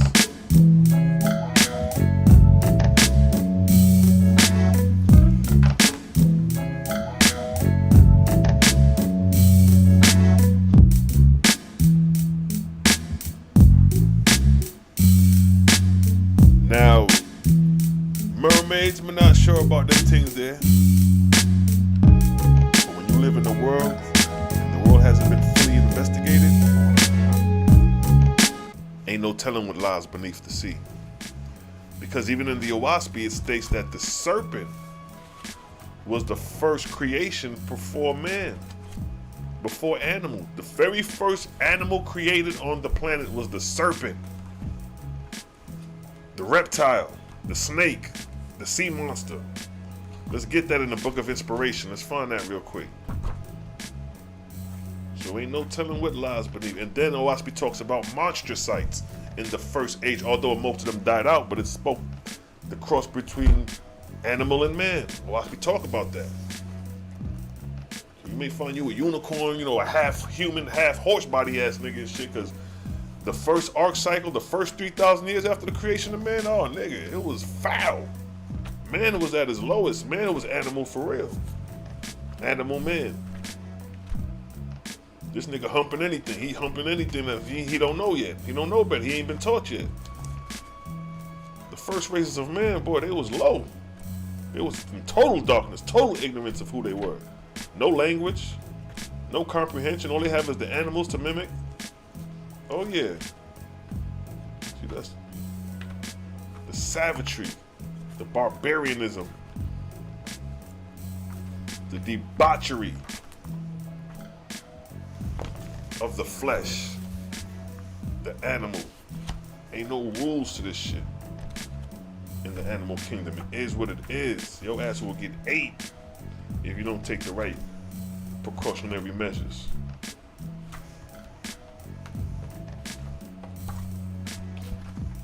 You dig? Let's talk about that serpent, yo. Oahspe go into that serpent. I was like, damn, that's deep.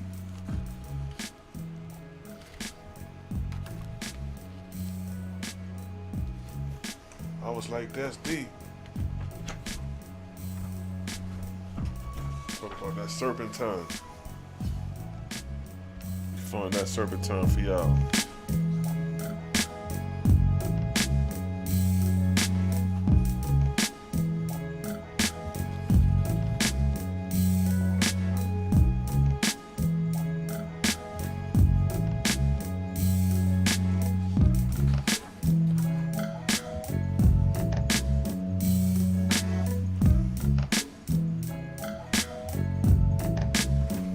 Hits the vibes.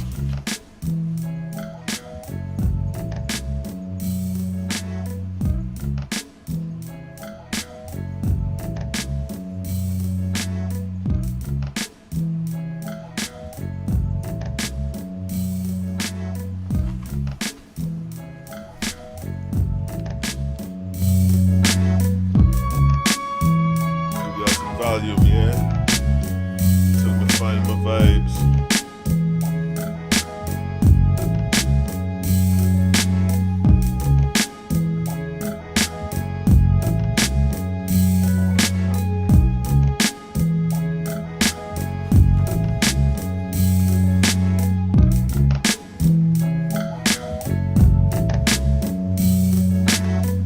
Yes, I.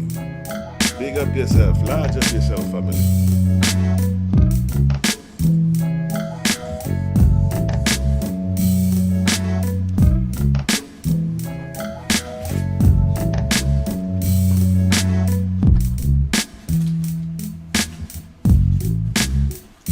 It's the vibes.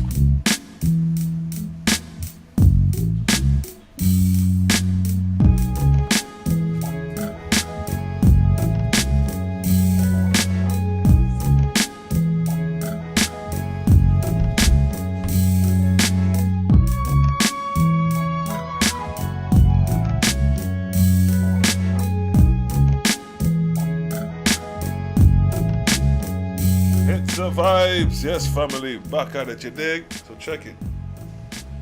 I don't know too much about the mermaids, but they talk about the serpents. The serpent, the first created animal, reptile. This in the Book of Inspiration, chapter 6. It states, verse 8. The lowest of living creatures made I the serpent. Now, you know we got to put up illustration because illustrations run the world. Let me just pull up an illustration of a serpent or a snake, whatever. A dragon. So let me just pull up a couple concepts of reptiles. Because a serpent is nothing more really but a snake.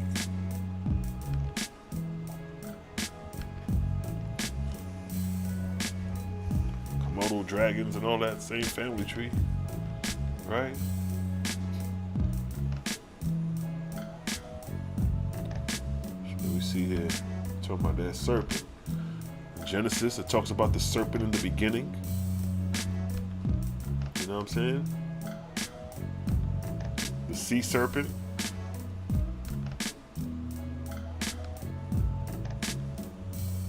Some of these things was actually documented in history, so it ain't too far-fetched.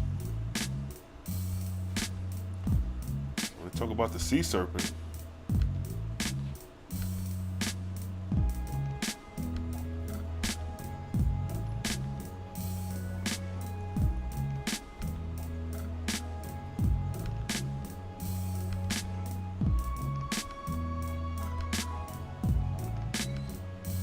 see that?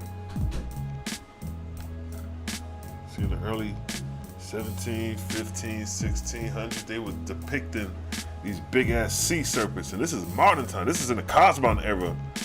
These illustrations were still being depicted about these serpents that they seafaring men talked about. You know what I mean?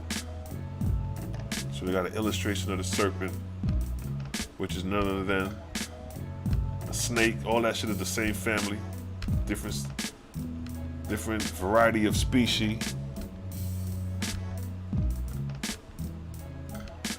I mean, that's another little illustration of the sea serpent.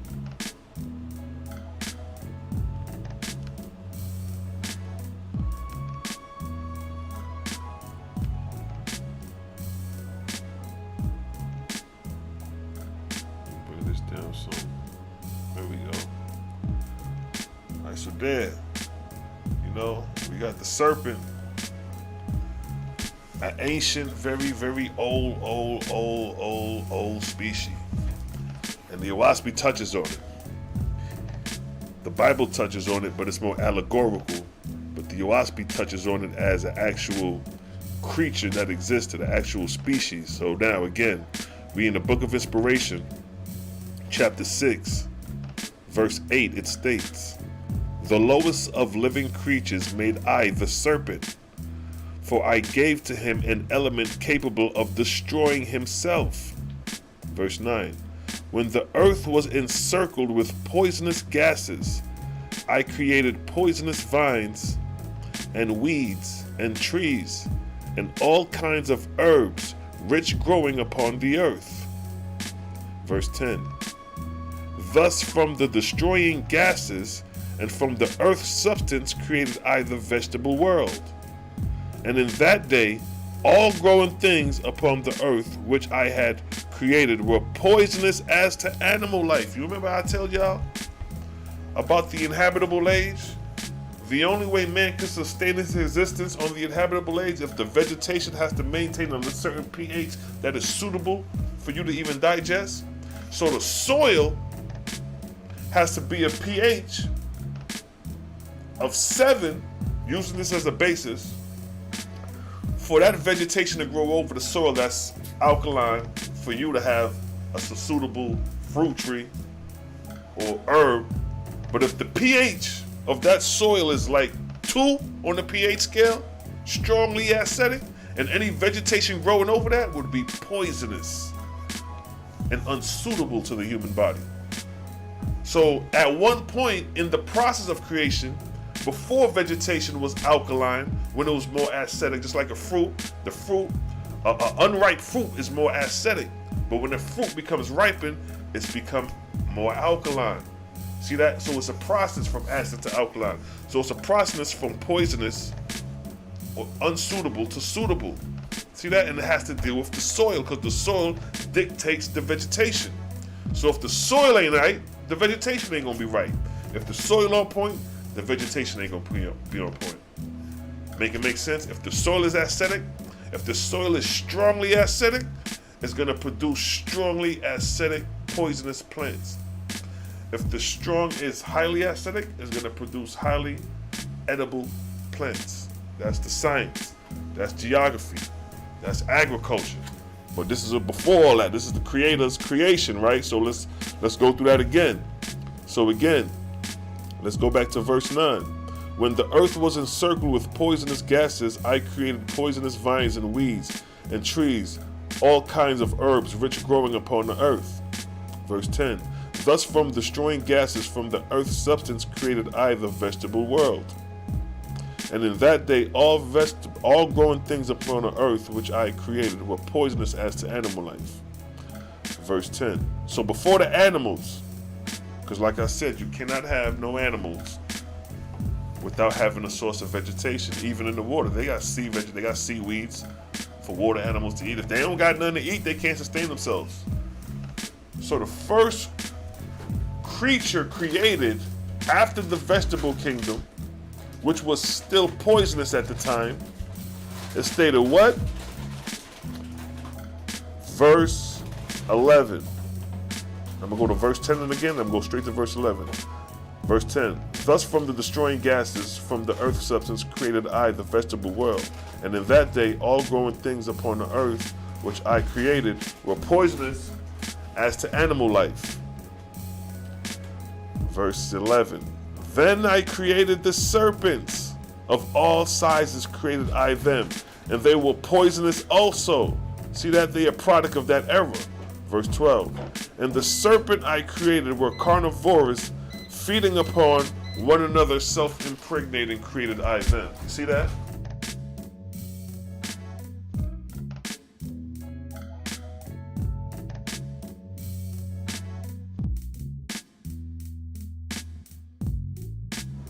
So there you have it.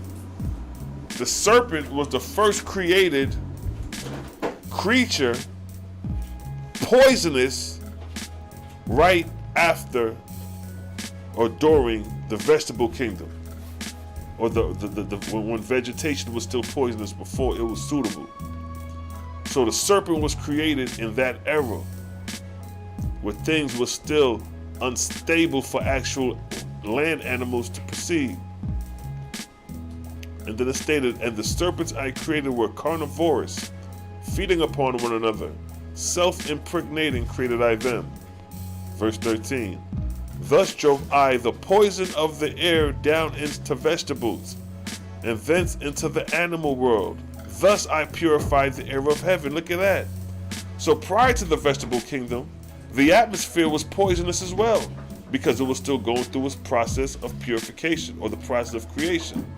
So the poisonous atmosphere, or the gases in the atmosphere, was driven into the vegetable kingdom, and from the vegetable kingdom into the animal kingdom. So you have poisonous animals. It's showing you the root of where these things come from.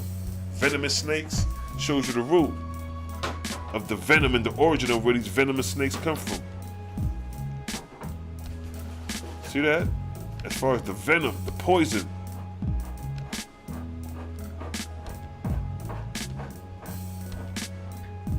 See the snake? Same family. Same family, basically. So where we at? So then it states what? Thus drove I the poison of the air down into vegetation, and thence into the animal world. Thus I purified the air of heaven. Verse 14. This was the first creation I created on this world. So when the Oahspe says the very first creation that was created as far as an animal was the serpent, the reptile, the snake, the goddamn Komodo dragon, whatever you want to call it, but the reptile family. You know, you got reptiles and mammals. The reptiles was on the scene first. The reptilians, you know, you got some conspiracy theorists that'll tell you that the reptilians were here before man.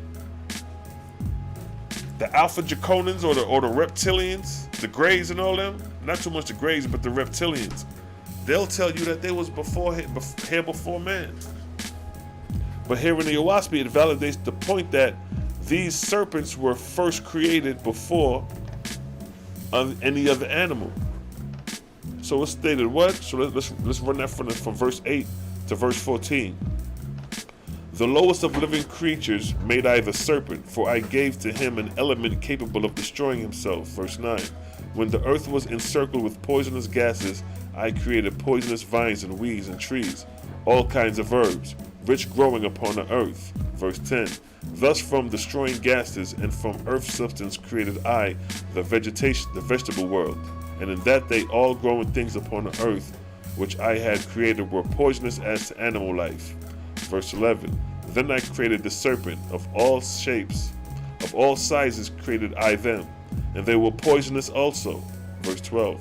And the serpent I created were carnivorous, feeding upon one another. Self-impregnating created I them. Interesting. Verse 13. Thus drove I the poison of the air down into vegetation, and thence into the animal world. Thus I purified the air of heaven. Verse 14.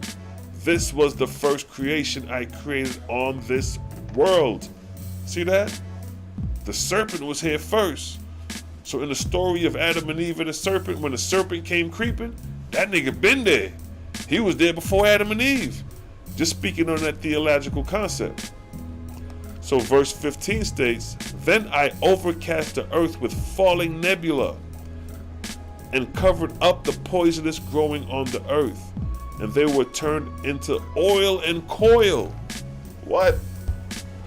So some of these so-called oil beds that you thinking is just some heat up under the earth, that shit was showered down from the heavens. Molten lava and fire and brimstone? Yeah. Watch me talk about that. So now,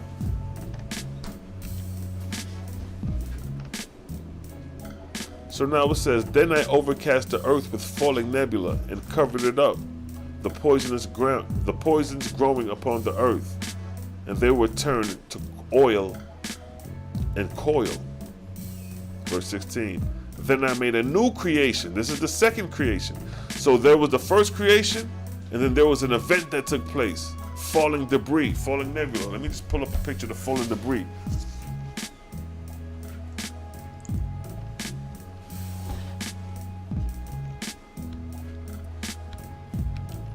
Falling debris.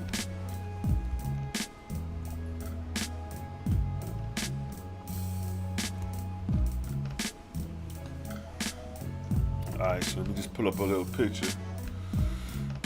You know, I like illustrations. Illustrations is a good way to convey the message. Because a lot of people, especially our people, we are good with illustration. You give an illustration and give the lesson, they'll get it better. But it's like school and literature. When you had literature class, there wasn't no pictures and illustrations in literature. You had to straight read shit and get the understanding through straight reading without the illustration. I used to hate literature because there wasn't no illustration, no pictures. It was like, oh, we gotta read it. But now it's like, shit, I love it now. So now, boom, this is what's taking place. The verse I'm about to read, this is what's taking place. So now the serpent, they were created first. So they over here doing what they do, just eating each other up, self-impregnating, devouring. They were carnivorous. All that's going on in the first creation. Then verse 15 states what? Then I overcast the earth with falling nebula and covered up the poisonous growing upon the earth, and they were turned to oil and coil. See that? The oil and coil beds in the earth came from these falling nebula, these balls of fire that fell in the earth, and they still here to this day. The Oahspe talks about that. It talks about that, yup. See that? So what did the verse say? What did the verse say? Then I overcast the earth with falling nebula and covered up the poisonous growing upon the earth, and they were turned to oil and coil. Then I made a new creation. So after he did that, so if he would have did that, a lot of the serpents would have been destroyed in that process for the coming forth of this new creation. So let me show this. Show this. See that? Like a volcano and shit like that? Yeah. You thinking these shits came from the goddamn earth? This shit came from above, come falling down. Hold on, let me come back. Bam. Alright. So after the fallen nebula, you know what I mean? Then I overcast the earth with falling nebula and covered it up, the poison growing upon the earth, and they were turned to oil and coil. Verse 16. Then I made a new creation. giving feet and legs and bones to the animals I designed for the earth. So now he said, I'm giving a new creation, meaning what? Land animals. That's what he's talking about. Land animals.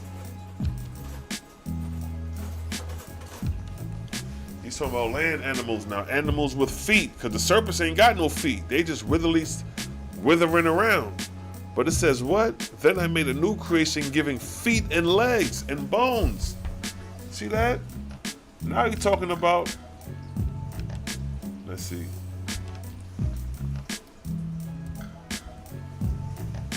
See, the creation is showing you the process. Let's get on. Let's do it like this.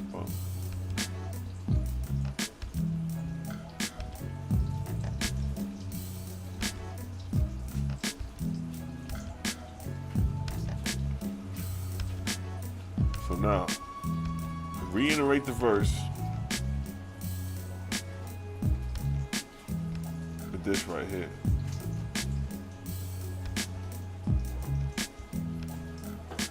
So the first creation was the serpent. And serpents, they ain't walking around with no legs and feet. So on the second creation, it says, verse 16 said, then I made a new creation, giving feet and legs and bones to the animals I designed for the earth. See that? Verse 17.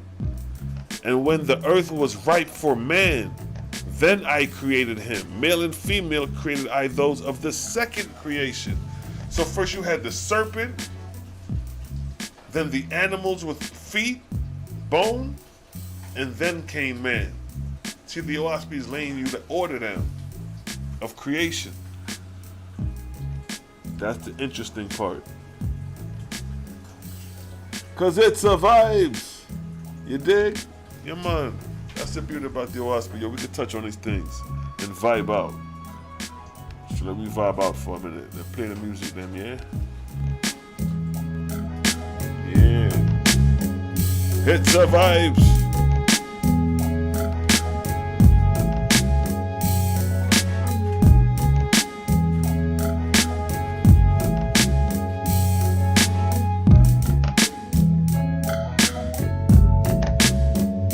It survives. Let's ride out to the cosmos for a minute, family. Let's do what it do, but before that, let me give y'all this. Make sure to go to y'all Bittersweet Herbals. Bittersweet Herbals, where the taste is bitter, but the results are sweet. BittersweetHerbals.com. Bittersweet Herbals, where the taste is bitter, but the results are sweet. BittersweetHerbals.com. Yes, family. Vibe out now. Y'all chill out. Enjoy yourself. I'ma sign out. Selah, Shalom. In the building. Get your Bittersweet Herbals. It survives.